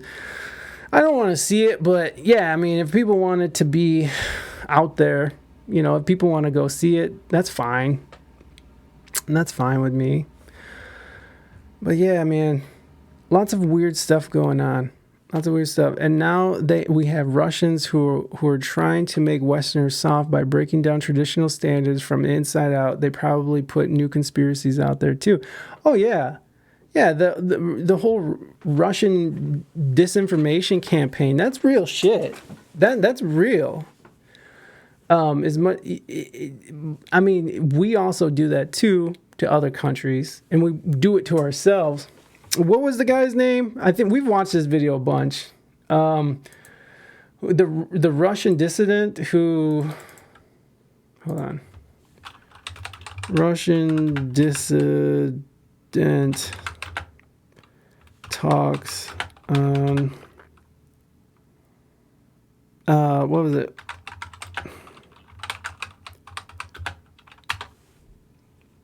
KGB, yeah, Yuri Bezmenov. We've watched this before. We spoke several times before about ideological subversion. There it is, ideological subversion. This has been going on for a long time. Trotsky. Especially if it was with my kid. Oh, hell yeah, Naders. Fuck yeah. Anybody's kid, man. Anybody's kid who's getting messed up or who's getting diddled by anybody deserves to be fucking shot on sight. After a speedy trial. On a better note, I got a standing ovation from my buddies for playing Gravity's song. You're welcome. The Gravity song. Yeah, Gravity. Come on, man. That's just so funny. Fucking Joe Biden falling. I love it. Oh, the internet is amazing. That is a phrase that I'm afraid some Americans don't fully understand. When the Soviets use the phrase ideological subversion, what do they mean by it? Ideological subversion is the process which is legitimate, overt, and open. You can see it with your own eyes. All you have to do, all American mass media has to do, is to unplug their bananas from their ears, open up their eyes, and they can see it. There is no mystery. There is nothing to do with espionage. I know that espionage intelligence gathering looks more romantic. It sells more deodorants through the advertising, probably. That's why your Hollywood producers are so crazy about James Bond type of thrillers. But in reality, the main emphasis of the KGB is not in the area of intelligence at all. According to my opinion and opinion of many defectors of my caliber, only about 15% of time, money, and manpower is spent on espionage as such. The other 85% is a slow process which we call either ideological subversion or active measures, активные мероприятия in the language of the KGB, or psychological warfare. What it basically means is to change the perception of reality of every American to such an extent that despite of the abundance of information, no one is able to come to sensible conclusions in the interests of defending themselves, their families, their community, and their country. It's a great brainwashing process which goes very slow, and it's divided in 4 basic stages. The first one being demoralization. It takes from 15 to 20 years to demoralize a nation. Why that many years? Because this is the minimum number of years which requires to educate one generation of students in the country of your enemy, exposed to the ideology of the enemy. In other words, Marxism-Leninism ideology is being pumped into the soft heads of at least 3 generations of American students. Enjoy your lurk. Appreciate you, Firehorse. Thanks for hanging out. Yeah, the West has been demoralized, actually, absolutely. And, you know, this is 1985. And I'm sure that this infiltration has been going on for a long, long time. 20 years. Hell, TikTok is already halfway there. Yeah. You know, TikTok is such a huge platform that you can find any sort of ideology or any kind of algorithm that sort of fits in your ideology. So there are like hardcore patriots on TikTok. There's conspiracy theorists. Obviously, there's people who are in favor of this current, you know, climate of narrative and you know, ideas, and there's people against it. So it's such a weird platform like that, though. China is playing along. Yeah, I mean, that's the whole thing. And China and Russia are linked up. They're banging right now, running fucking war drills. But that's the way to break down truth. He just said that, making it impossible to know and care for your family. So that's what TikTok does. And it's true, too. Like, you know, this new Q plus movement, you know, with LGBTQ plus, there's some people who are saying, yeah, I know, moving Dutchman. There's some people saying that it's part of a Marxist movement, right? Or even the BLM movement. I mean, I'm not hating on any of these movements, although the BLM movement was a lot of corruption going on in that. But, you know, it's based on socialist and Marxist ideologies where they are trying to turn the loyalty of the family, to break up the nuclear family in order to have loyalty to the government. And so you see this with sort of this whole gender affirming situation now, where you're having the government take place of the parent, blocking the parent out of the conversation, and whether or not the parent wants their kid to go through with this affirming care, this gender affirming care, doesn't matter, because the state's going to do it regardless if the parent fucking approves or not. You're taking loyalty from the family to the government. And that's what it's really about, right? We're trying to make sure we have a bunch of cogs that'll be activated at a moment's notice. And what state is that? Let me see. That's California and Washington. where they have gender affirming care. And look, I'm not against gender affirming care. I don't want me to sound, I'm not trying to sound like I'm against that stuff. I think if a family decides together that this is the right thing, then yes. And I understand that there's people out there that are going to reject the idea of gender affirming care. I'm all about what the community wants to do. I think people should be able to do whatever they want. I'm not here to stop people from, if you want to cut your dick off, cut your dick off. If you want to cut your titties off, that's fine with me. I don't care. That has nothing to do with me. But it is interesting when you see these states in the Americas right now, where they're putting the care and in the decisions to a 13-year-old or 14-year-old or younger, possibly, and the state. That's the decision that's being left. It's like the state and a person whose brain isn't even fully developed yet. It's very interesting. Schools and such were always, and fuck bitches, and Buck Fitches, welcome in. Thank you for being here. It's good to see you. Schools and such were always a way to influence generations outside the family. This is why whole American homeschooling movement started, I bet. Absolutely. And especially with the whole pandemic and how things, when parents really woke up to how fucked up these teachers are, these young teachers who are going through these, liberal arts colleges, who are becoming teachers, who are going into these classrooms and teaching whatever the fuck they want, and nothing to do with the curriculum of the school. And, some people are saying they're passing around pornography, which I've seen some of the books and I've seen some of the pictures that these young people are being exposed to, and it's pretty graphic. But again, if a community and the parents and everybody gets together and they make this decision that that's what they want, I think that's how it should be, right? Like if people are voting and people are paying taxes and this community wants that kind of literature in their libraries, then I think that it should be fine. It's whatever. It should be, but it should be some sort of democratic decision, not just the state and a 13-year-old or a 12-year-old decides that's what's happening. Taking the decision, you can't buy cigarettes, you can't be drafted into war until 18. You can't even drive a car until 16 here. And I don't even think 16-year-olds should be driving. Fuck that. You know how distracted 16-year-olds are right now with the fucking TikToks and shit? That shit's fucking frightening to know that your lives are in the hands of children on TikTok. Can't vote. I think people should get driver's testing every 2 years. Yeah, I mean, that makes sense to me too. Yeah, no, I mean, because you got old people who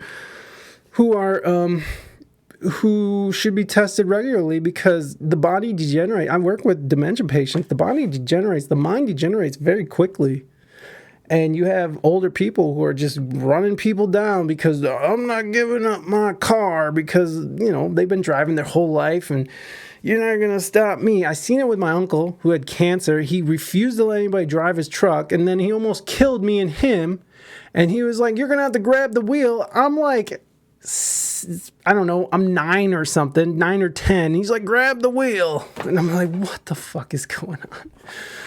I think pronouns are sexualized more than needed. It's not just about gender, but about culture and way of expression. However, kids who get influenced by parents start getting more of this sexualized and culturalized info, which should have 0% to do with gender. This is the problem with gender resignation. It should either be done by the child's own awareness or it shouldn't be done at all. And this shouldn't be a result of TikTok and social media. Well, yeah, and what you're kind of getting at is like sort of a social contagion that people are finding. You find communities on TikTok, Reddit, that encourage this. It's like, yes, queen, be you. And I don't know what the statistics are on that, and I don't know what the numbers are, and who knows if it could be a social issue. I don't know, and again, I'm not here to say don't do gender affirming surgery or care for kids, but I do know in Europe right now that there's a lot of research out there where they are stopping under gender affirming care for minors. It's in Europe, a lot of these a lot of these institutions are saying like, hey, let's just back up, because the evidence shows that even though they're going through a hard time in their teens, that they tend to balance out as time goes, and with treatment and with mental health treatment. And you do see all over YouTube and on TikTok, you see a ton of people who are detransitioning and who regret it. And there are a lot of people who love it. There's a lot of people who are so happy that they had this done to them. But, like Yuri Bezmenov is sort of hinting to, is that this could have been a brain worm implanted or accentuated by a foreign country through the internet. It is possible. That is very possible. I mean, this dude is a defector from the KGB, which the KGB don't exist anymore. But this is a very real possibility that this was sort of put in from a foreign government and sort of accentuated. I mean, it was proven that during, in the inception of BLM, where they would have Facebook pages that were mainly meme pages, and then they built up this audience, and then they slowly start becoming this very extremist ideology Facebook page, and then they would pit people in real world against each other, where they would have like the KKK meetup right across the street from the BLM meetup. And then chaos ensues. So it's not just the gender stuff. It's not just sex. It's the race stuff, the vaccine shit. It's anything that can separate us and not make us a divided. I mean, it's there to divide us. So the powers that be can either take over, run policy, run weird child trafficking policies in California, like people aren't paying attention because they're so busy fighting with their neighbor. This is exactly what, if I was a foreign entity that wanted to divide a country so they make them weak, that would be the way that I would do it too. Like, it makes sense that would be a solution to, it's like, because a country that's united isn't standing for that bullshit. I don't know. Let's catch up on chat here. I'm just yelling into the mic at this point. We need a mental health awareness month. Fuck yeah, we do. Fuck and A, right. The thing that raises a point alone is that every generation the amount of gay people double, while back in the 80s and 90s, tomboys for masculine women was a good enough alternative. It's going to the extreme. And, I guess the argument to that, Jonko, is that in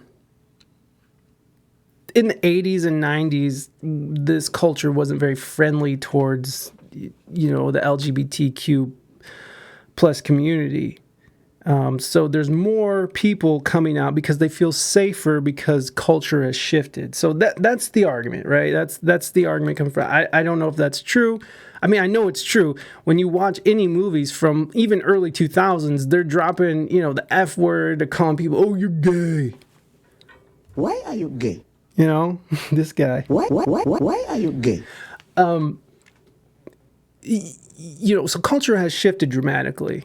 I mean, even watching Friends, which went off the air in 2004, it's so homophobic. It's super homophobic, and that was mainstream culture. So in that sense, I can see their point that people feel more comfortable with coming out.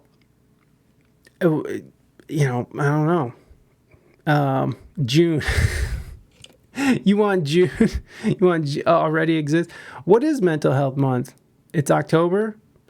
Is it June? It certainly is not June. I'm not saying people can't be born in the wrong body or that people aren't born with situations at birth where they give them the wrong genital surgery, but it's not about that anymore. It's about rights and culture. Yeah, it has become a cultural thing. Back in my day, kids didn't go online. They did lines. R.I.P. Robin Williams. Yeah, Robin Williams, man. Fucking awesome guy. Gays would be beaten to death in the 80s in some cases. It wasn't safe to be gay. Yeah, absolutely.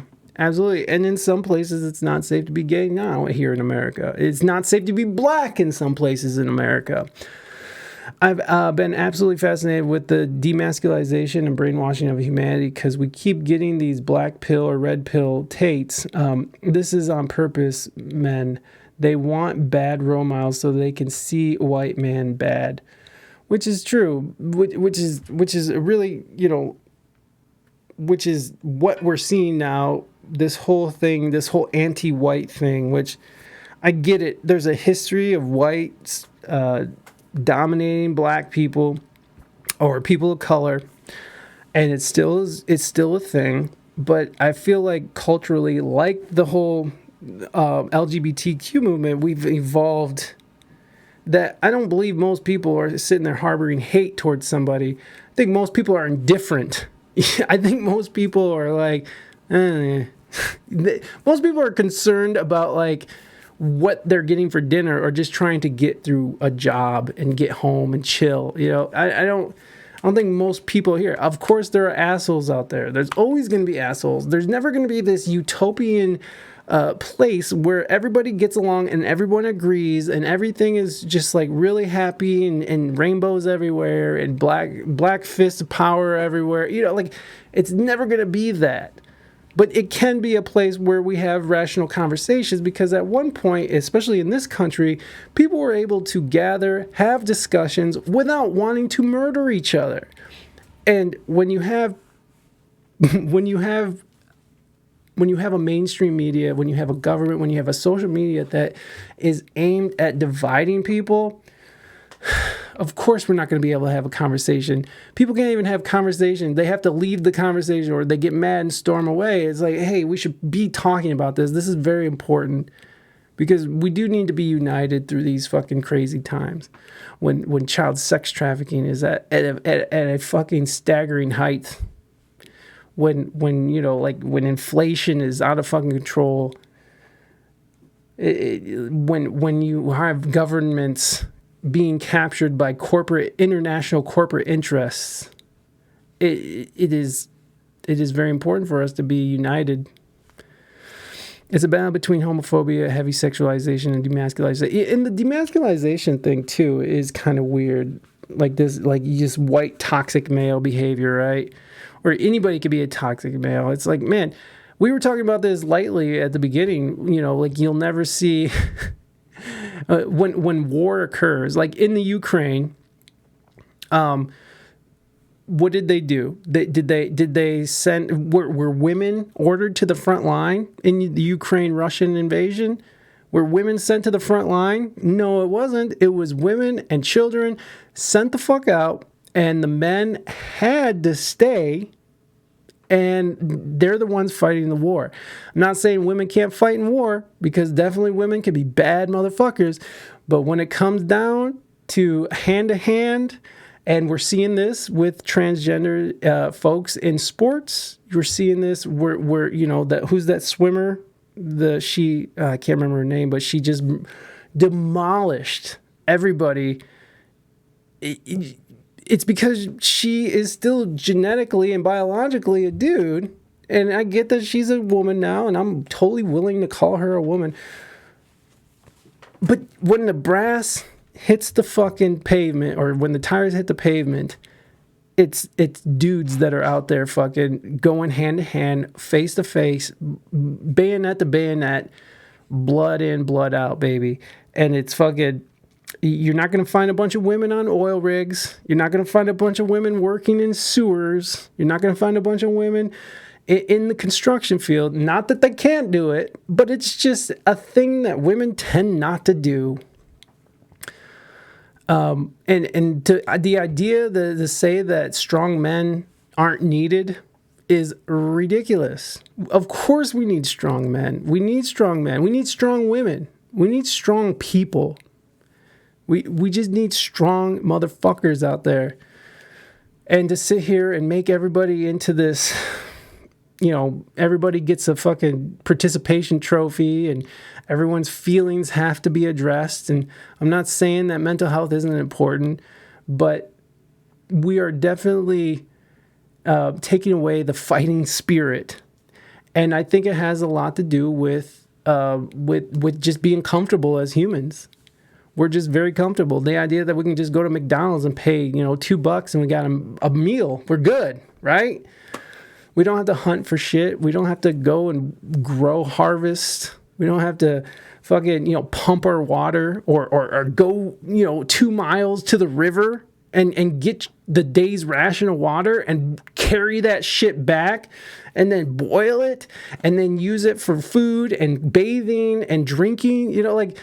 We don't have to do a lot of shit. We are very comfortable. The Western world is very comfortable. And when a culture finds comfort and doesn't have to work very hard anymore, they start to get soft. And that's what's happening. We're starting to get soft, and we're celebrating softness. We're celebrating fat people. I'm so fat right now, it makes me sick because I was in very good shape. Now I'm just a big fatty again, and I hate it, and I feel terrible. It doesn't feel good. It's not cool when I have to bend over to tie my shoe and my fucking guts push my internal organs up into my fucking body. It sucks. Ayo, we all wrong. May is Mental Health Awareness Month, which was established in 1949 to raise awareness and the importance of mental health and wellness in Americans' lives to celebrate recovery and mental illness. I don't think there is an LGBTQ organization. It's just it's just a catchphrase. Yeah, but there's definitely organizations that stand for LGBTQ plus. I don't think as a whole it's like they don't have like these secret meetings where they're fucking talking about what is offensive and what's not offensive anymore. But there are large organizations that are well funded by certain people. We won't mention names. I think a lot of those people are confused subconsciously through social and learn social standards that aren't even theirs. Well, I guess there's an argument for that, saying that, gender is a social construct too, which I can get on board with that. I don't mind people being like, hey, I don't feel like a man or a woman, so I'm going to be a they, them. Fine. I don't care. That's not my problem. I don't give a shit. Also notice how LGBTQ all were combined, so gay, bi, trans, and queer all put into one club so they can unite against the idea of hypermasculization. They did this with Christian Muslims, literally. This is the type of woke shit that we should realize. Well, and it's interesting too, Jonko, when you say that, because there's a lot of gay folks who are not on board with the trans movement. And there's a lot of, just regular gay folks who are like, whoa, that's not me. Like, I don't, there's a lot of people who are like, I don't want drag queens in elementary schools reading to people and shaking their booty cheeks at children. But again, to me, I don't care. Like, if a community wants a drag queen to come in and shake their ass in front of children, I don't give a shit. I literally don't care. Let people do what they want in their communities. That's what's so great about America, is that you can have pockets of communities that vote and participate in a whole and decide together what they want to do. They group up people, yeah, and some people don't want to be grouped up. I'm jamming out to the song "Why Can't We Be?" Yeah, that's it. Why can't we be friends? I don't know if it's true what you say about being against hypermasculization, because there are still tough ass lesbians. Buck fitches. There are tough ass bitches. There's tough ass ladies out there, tough ass lesbians. Yeah, but there is this idea of toxic masculinity, which again, there are toxic ass dudes out there who are like hyper masculine and who are like assholes who are just, that exists. But I don't think it's like, for someone to be hyper masculine but yet still be respectful and still be a positive member of society, they shouldn't be shamed for that. I got 3 wells on my property, free water for all. Oh, hell yeah, Naders. I know where to go when shit goes tits up. But they want us to do less IRL and more over the internet. Where does the brainwashing stop once we are all plugged into Google Office apparatus that tracks our eye movement and content we consumed? Well, that's true. They definitely in the pandemic, the pandemic, they that was something that was definitely put into hyperdrive. We definitely became more reliant on internet communication. I mean, since the pandemic, I haven't wanted to go out and venture out into the world or be out there amongst the people. I like my seclusion. Brought to you by Pfizer. Fuck you. Pay me. Thank you, Naders. And thank you, Pfizer, for bringing us our news, our vaccines, our medication, our doctors, our politicians, and more. You still look good to me, boo. Kisses. There's a good chance that your idea of what looks healthy is wrong due to the socials. I can see that. Gender is a social construct. Yeah, and I can get on board with that. As well. Like, gender is a social construct. We as a society have decided this is what a man is, this is what a woman is. And the idea that someone can't be, feel like they're neither. I understand that could be a problem. That could be an issue for some people. Gender dysphoria is a real thing. And I can see, I don't care if people want to be a fairy princess one day and then the next day they want to be, a frog. Whatever. Yeah, it's fine. And once all people that are all like, there's only two genders realize that, the better. Well, there's always going to be that argument that people are going to not be down with that. And they're not going to want their children exposed to that either. And, is that better? Is that better or worse than having a million genders or an infinite amount of genders? I'm not sure. But it doesn't seem to be making society better right now. It seems very divisive. Again, I'm not against it. I'm not saying everyone is like that. I'm just calling out the theatrics. And I do agree that theatrics are involved here. There's a lot of browbeating going on to push forth a narrative. And if you speak out against that narrative, then you are somehow some sort of, homophobe or racist and stuff. I think we should all be respecting each other's feelings and or respecting each other's thoughts and ideas, and if they're a bad idea, then try to argue bad ideas. Is there a documented case of a drag queen shaking their ass to children in school? Yeah, we got videos. Or is it one of those lies? Toxic masculinity is for sure a thing. Hypermasculinity is not the same as toxic masculinity. I mean, correct me if I'm wrong.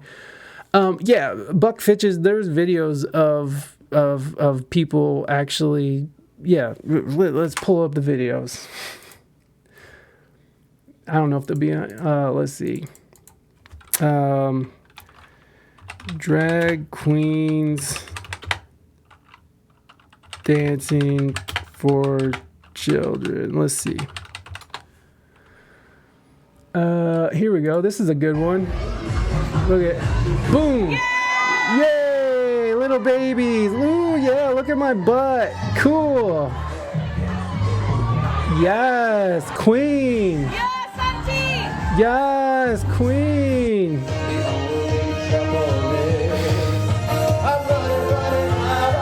All right, this drag queen is half naked in some Princess Leia outfit. And I mean, this isn't even that bad, but their butt is kind of out. I mean, I don't know. I mean, personally, I wouldn't allow my child to go to something like this. But if people want to take their kids to this, I don't give a fuck.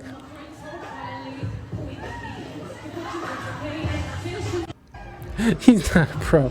They are not a pro, Buck Fitches. You goddamn bigot. I don't know where this is, honestly. Oh, is that Latira? It is Latira. I love Latira. See you later.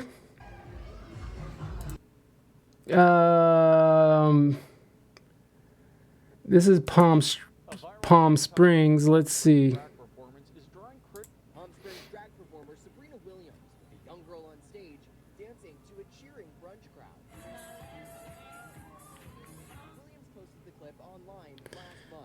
Writing drag is for every age. Younger the better.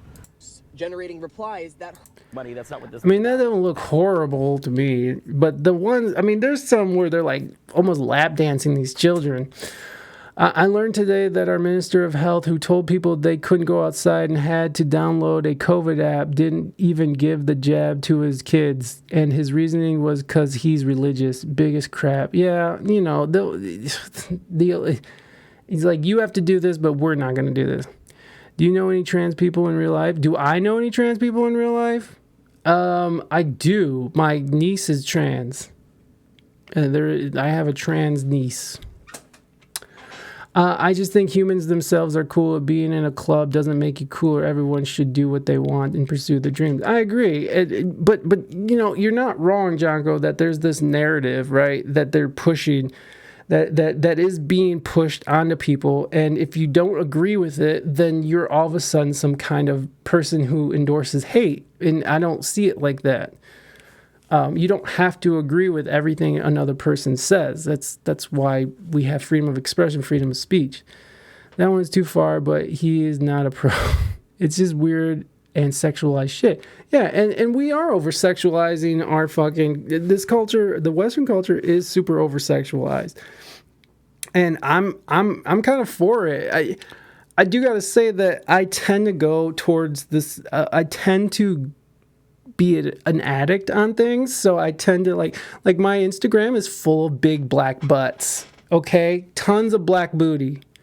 A lot of big, beautiful black asses, okay? To the point where it's like, it's kind of overwhelming, and it kind of like, it's just sex overload all the time.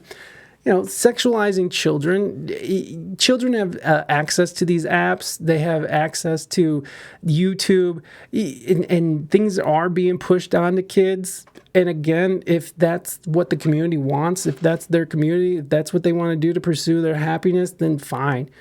But I tend not to allow my child to participate in those kinds of things because I don't think it's appropriate for them yet. And I think that it kind of rots your brain because I will say this. I love pornography is kind of a problem for me at times. I have to regulate my porn intake because it does. I mean, it fucks with you, man. It really does fuck with you. And especially when you're in a married relationship like I am. I'm in a marriage, and my wife is okay with me like doing this stuff, but she sees how I act. She sees how I get in these situations, and I see it too now that I have a little bit of, looking back.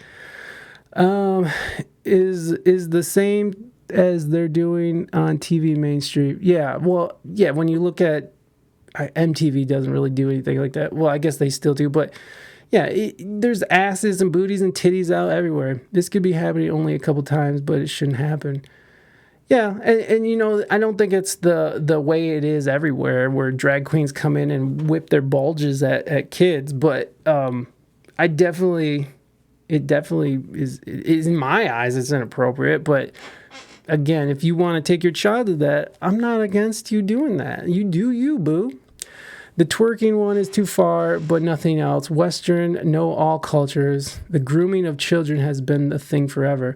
Well, yeah, and that's why we see a fucking child sex trafficking is a part of a $150 billion business. It does seem to sort of link up a little, right? This over-sexualization of children. Like Cuties, for example. I don't know if you guys know what Cuties is, but Cuties is a French... was a movie that was on Netflix that really over-sexualized young girls. And, Rolling Stone, who wrote a scathing review about Lolita, yeah, that, right, and that's part of it. But when you have a mind like mine, you start looking at things like, well, they're downplaying sex trafficking with children, and they are sexualizing the shit out of young children. it does seem like there's some sort of connection there. You know what I mean? Like it does seem. I know that's it's. I know that we're getting out in the weeds there, but it does feel like something is pulling in that direction. It's very odd to me. A few years back, I heard someone say that they recognized they were more disrespectful to women when they were consuming porn regularly. Buckfishes, I'm not disrespectful to women, but it's definitely one of those things where you start objectifying women just at... Like earlier, I was just like, oh shit, look at this thick lady on the news. We were talking about California, trying to keep sex trafficking of children not a felony. I didn't say that right. But, we were talking about California blocking a measure that would make child sex trafficking a felony in California. And all of a sudden I'm like, titties. But, I think most men are like titties. But, yeah, you start objectifying women a lot more. And you see it in young men who consume too much porn. You're having teenagers right now having erectile dysfunction disorder. They're having EDD at 16. When I was 16, my dick was hard always, okay? My dick was just fucking stone, baby. It was solid steel. And then as porn became more available, because I'm old as fuck, and when I was a kid, when I was 16, we didn't have the internet and all this access to porn like we do now. So once pornography became very, very accessible in my 20s, I was still I can't imagine growing up with porn like that. That's what I'm trying to say. Back in my day, I had to stumble onto porn, right? I had to find it in my dad's closet, or I had to get it from a friend. We had a underground porn railroad going on. So we didn't just have to click and go. Yeah, Lolita is a French movie, disturbing stuff. I believe it puts roles on people or gives an unrealistic expectations to the extremes. And it depends on your intake too. If you jerk off multiple days as a young lad, you'll get problems. And that's what we're seeing now. My dad told me if I watch too much porn, I'll go blind. I had to tell my dad that I was over here.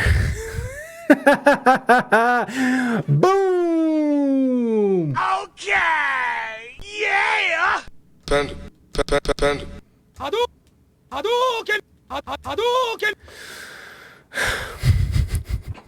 Ayo! In about 2013, when I started getting into it, I already heard others speak about it for years, and I was 13. So children now. Yeah, maybe 10, younger. Yeah, and that's why my son, who is 9, he has a very restricted... He has a phone, which is, some would say is kind of fucked up, but you know what? I don't care. But he's very restricted on what he can watch.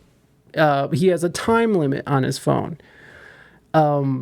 We have a lot of blocks on a lot of apps, and because he is already, my son is already, I don't want to call him out, but he's already very hypersexual it's kind of disturbing, because he thinks it's funny anytime he's all bricked up. He'll come out with his dick, my dick! Yeah. Which, I guess as a kid, when you're discovering your dick, you're like, hey, look at that thing. Who needs porn if you wake up with morning wood? Yeah, that's true. Phones are scary. It depends on if you can trust your child, and I believe you are a good dad, but it all depends on what happens in their life and how you view it. Yeah, we block everything on his phone. That's how I view it. It's like, nah, you're not going to just get on Pornhub and discover a whole world of possibilities there. It's going to get harder and harder as he gets older, but we just restrict all his shit, so whatever. Now, that doesn't sound like he's just laughing about it. It doesn't sound... No, it's not, but he's weird. He'll hump pillows and stuff, but I humped pillows when I was a kid. I was very much about my dick, too, so... I'm just a hornball. I'm just this middle-aged horny guy, right? I'm a dude. What can I say? Am I toxically masculine? No. But I can be very toxically over-sexual, and that has been a problem in my relationship with my wife. Ain't no shame in that game. Well, I mean, you know, my wife doesn't want to just be a cum dumpster, right? She's not just a semen receptacle. Ladies want to be a little romance, not just like bend over, baby. You know, like, ugh. I get it. I can understand now. That's not very nice. You don't want to turn your lover into a cum dumpster, friends. You don't want to use them as a masturbatory,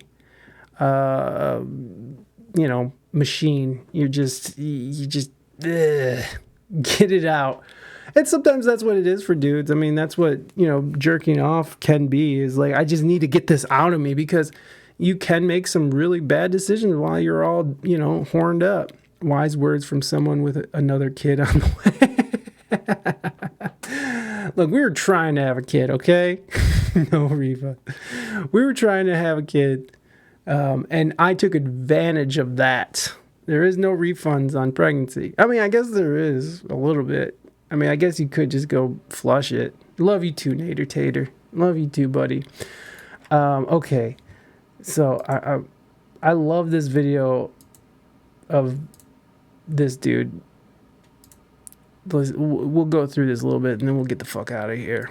Without being challenged or counterbalanced by the basic values of Americanism, American patriotism.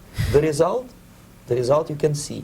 Most of the people who graduated in the 60s, dropouts or half-baked intellectuals, are now occupying the positions of power in the government, civil service, business, mass media, educational system. Okay. This guy even says these people who have sort of bought into this ideology are now in positions of power in schools, in the government. And, I mean, like, everything he's saying in the 1980s is like what it is now. So it's hard to discredit this guy as somebody who is who's just some nut job that defected from the KGB. I love how out their topics get. Yeah, it's I mean, I love music and I like tying stuff to music, but just sometimes we gotta talk about shit, man. You gotta talk about these things. And music, art, and culture, movies, it's all part of it. It's all feeding these narratives in one way or another. Yes, conspiracy confirmed. Thank you, Jonko. I appreciate you. I appreciate you spending your time here. I really do. Music is the realest language. Yes, it's one of those beautiful things that music is a form of expression that words cannot fill. I feel like it's like it's you're able to say so much without words defining these moments. It's a great thing. Art too, like fine art and abstract art, all that stuff. It's just another way of expressing ourselves as these, evolved apes. You are stuck with them. You cannot get rid of them. They are contaminated. They are programmed to think and react to certain stimuli in a certain pattern. You cannot change their mind, even if you expose them to authentic information, even if you prove that white is white and black is black. You still cannot change the basic perception and the logic of behavior. In other words, these people, the process of demoralization is complete and irreversible. To get rid of society of these people, you need another 20 or 15 years to educate a new generation of patriotically minded and common sense people who would be acting in favor and in the interests of United States society. And yet these people who've been programmed and, as you say, in place and who are favorable to an opening with the Soviet concept, these are the very people who would be marked for extermination in this country? Most of them, yes. Simply because the psychological shock. We're the flush generation. Yeah, this is the generation that just sort of gets the brunt of the force, and as time progresses, things change. I mean, when you think about the beginning of the civil rights movement to the feminist movement and see how things progress, and I'm not trying to shit on those movements. I think those were very important movements, but the way that they evolved into, all men are trash, all white people are evil racists, all white men are toxic, masculine, racist, fucking misogynist. It's turned into this, it starts in a good place and then it evolves into this other thing. And and you think about it, it's been like 40 to 50 years already since these things have been sort of put into place. And now we're sort of at the apex of that, I think. Hey, Mighty Mighty, welcome in. Good to see you.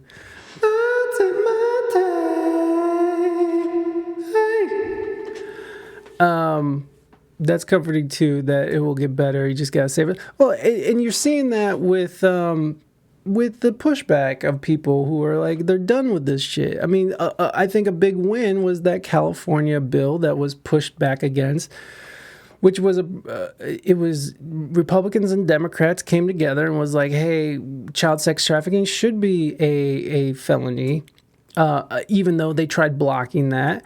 But the people were sick. People are sick of this shit. They want to just live a regular life. You see it when people are not going to these movies that push a very woke narrative. And Disney is eating shit right now. People are calling for the head of Disney.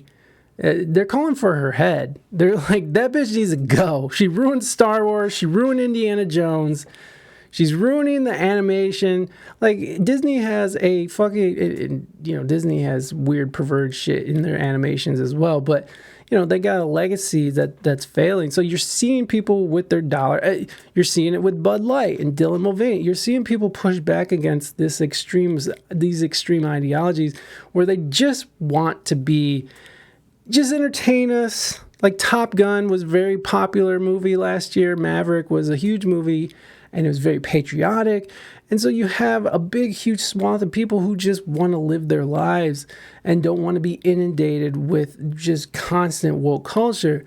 And these are not racist people. These are not misogynists. These are not fucking evil people. It's a big, huge majority of people are like, hey, let's just enjoy our moments here and not have to be inundated and bombarded with all this ideology. It's like, man, I just want to be entertained. I just want to drink a beer. I don't want this whole, why is it a whole situation? And I get that people want to be heard, and I want people to feel like they have a place to stand anywhere in America as a human and be respected. But it's never going to be a utopia. And the only way that we're going to get people all on board for one single idea is murder. That's the only way, because nobody's going to agree with everything.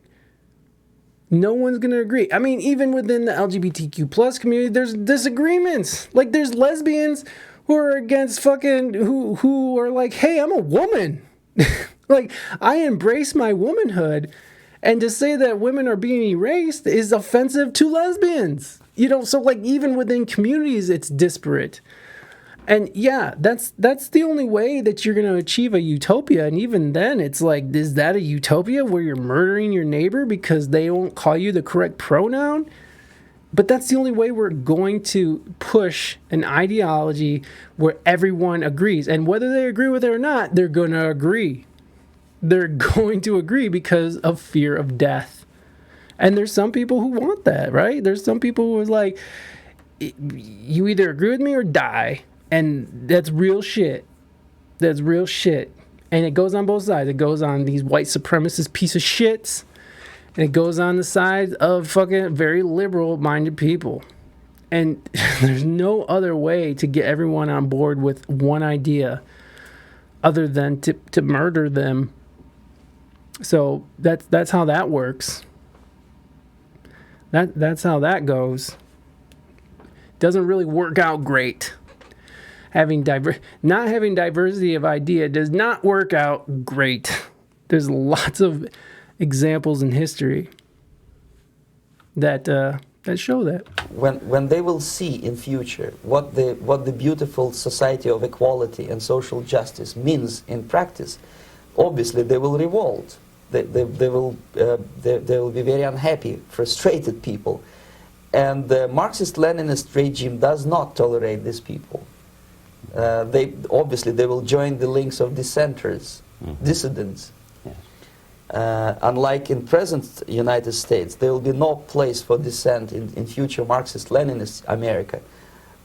Here you can get popular like Daniel Ellsberg and filthy rich like Jane Fonda for being dissident, for criticizing your Pentagon. In future, these people will be simply squashed like cockroaches. Nobody is going to pay them nothing for their beautiful, noble ideas of equality. This they don't understand, and it will be greatest shock for them, of course. The demoralization process in the United States... And what he's talking about is like people who are pushing these agendas after the powers that be achieve their goals, then those people become useless. And so they pit the population against each other, and then once the people in power get what they want, once everybody's rights are taken away, once everybody's guns are confiscated, once everybody's is thought policed, then those people who are enforcing this become useless, or they fall in line with the government. But the useless people who think that they're doing the right become dead. Or we gotta conceptually murder the old systems, change banks, change ways of interacting. I mean, I'm with that, because these banks, I'm with, I like America, the fundamental ideas of America, but what it's become is not that. And so starting over and sticking to the doctrine, to me, would be an okay thing. But what does that mean? That means revolution. Revolutions are paid with in blood and lots of it. And it's chaos, and people starve in revolutions. People, that's harsh too. So it'd just be nice if this could cycle out into being able to just have a conversation with people that you don't agree with. And that's really what it comes down to, is having conversations about this. Not seeing someone who disagrees with you as a neighbor or a racist or an anti-vaxxer, but someone who's a full human and someone that should be accepted with love. But we disagree, and that's okay. We can still be friends. We can still be neighbors. They gotta keep doing that.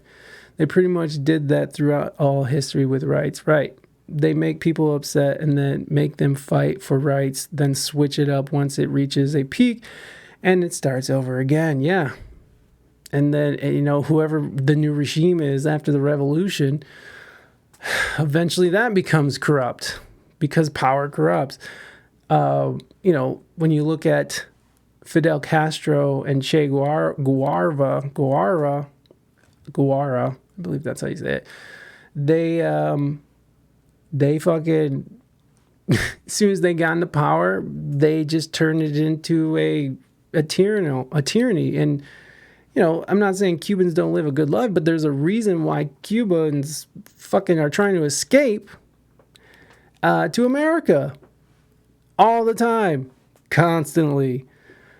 It just turned into another tyrannical government where you either fall in line or you fall in the by the gun, So it's very difficult. It's very difficult to navigate, but America is not perfect, but I do think that we set a good precedent on how we should be interacting with each other as citizens of a one United States. And I believe in that completely. But that's not what it is, and that seems to be what it doesn't seem to work very well in its current state, where people can't even have conversations. It's illegal to eat beef in Cuba, up to 15 years in jail. Shut the fuck, no way. How is that even possible?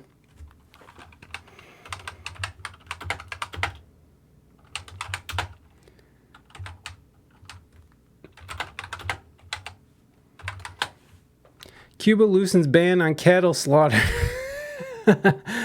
Okay, so as of 2021, September 21, there is no specific law in Cuba that makes it illegal to eat beef. However, it's worth noting that Cuba has faced challenges with its agricultural industry, including shortages of certain food items at a time. Due to these shortages, access to beef and other meat products may be limited in Cuba. The government has implemented various measures to address these issues, including promoting alternative food sources such as plant-based diets, encouraging sustainable agricultural practices. It's advisable to consult up-to-date sources. ChatGPT, why are you part? Why? Hold on. Let's ask that question.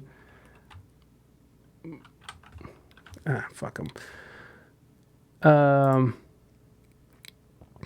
So here's Reuters. Let's see what Reuters said. Havana, Cuba announced that it was going to loosen the decades-old ban on the slaughter of cattle and sale of beef and dairy as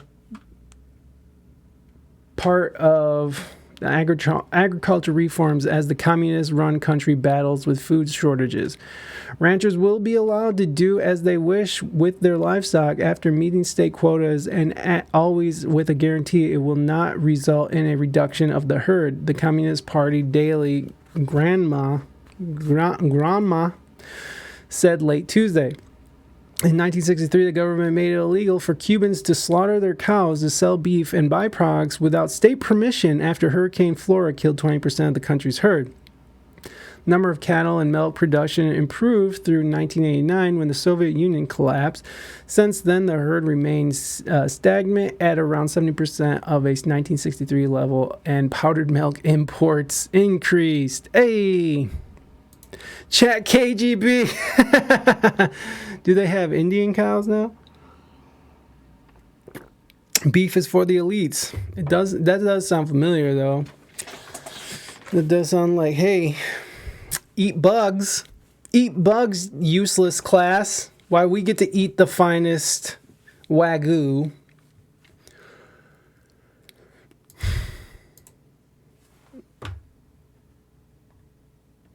Who called me?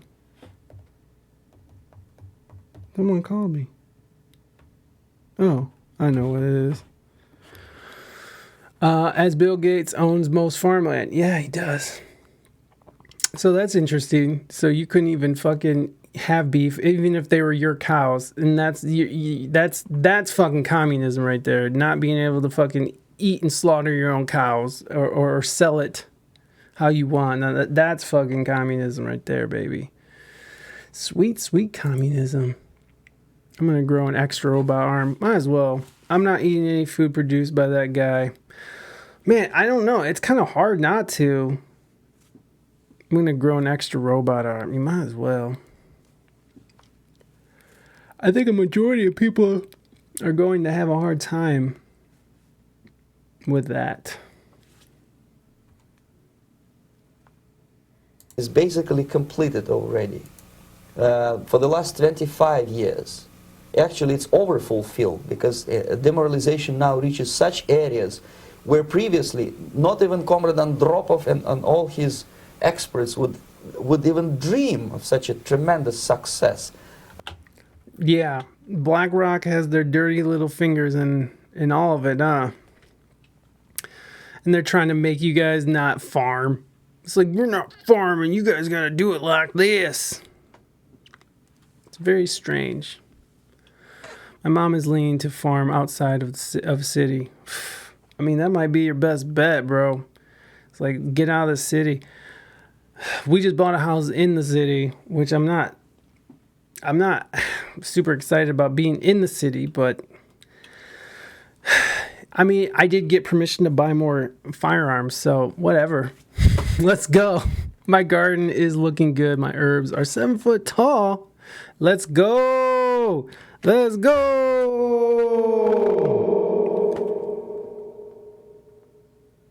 Okay. Yeah. What? What? All right. Best bet at the end of it all to go off-road with a camper or a movable tiny house. Yeah, something like that for sure. Just somewhere out in the country, a defendable piece of land maybe. But you know, something where you can just get up and go at a moment's notice. I've been reading a lot of apocalyptic books, man. Most of it is done by Americans to Americans, thanks to lack of moral standards. As I mentioned before, exposure to true information does not matter anymore. A person who was demoralized is unable to assess true information. The facts tell nothing to him. Even if I shower him with information, with authentic proof, with documents, with pictures, even if I take him by force to the Soviet Union and show him concentration camp, he will refuse to believe it until he is going to receive a kick in his fat bottom. That's a good point for a war on drugs. Drugs demoralize. Yeah, the war on drugs has done nothing but demoralize Mexico and America. I mean, we've just... It's done nothing but create a huge market. It's created these fucking gangster-ass Mexicans, the cartels. I mean, so many people have died. I mean, so many overdoses from fentanyl. It's really, it almost seems like the war on drug was predicated on a racist ideology. Nixon. Fucking Nixon. Okay, guys, I'm gonna go. I'm gonna eat something. I'm gonna enjoy my staycation.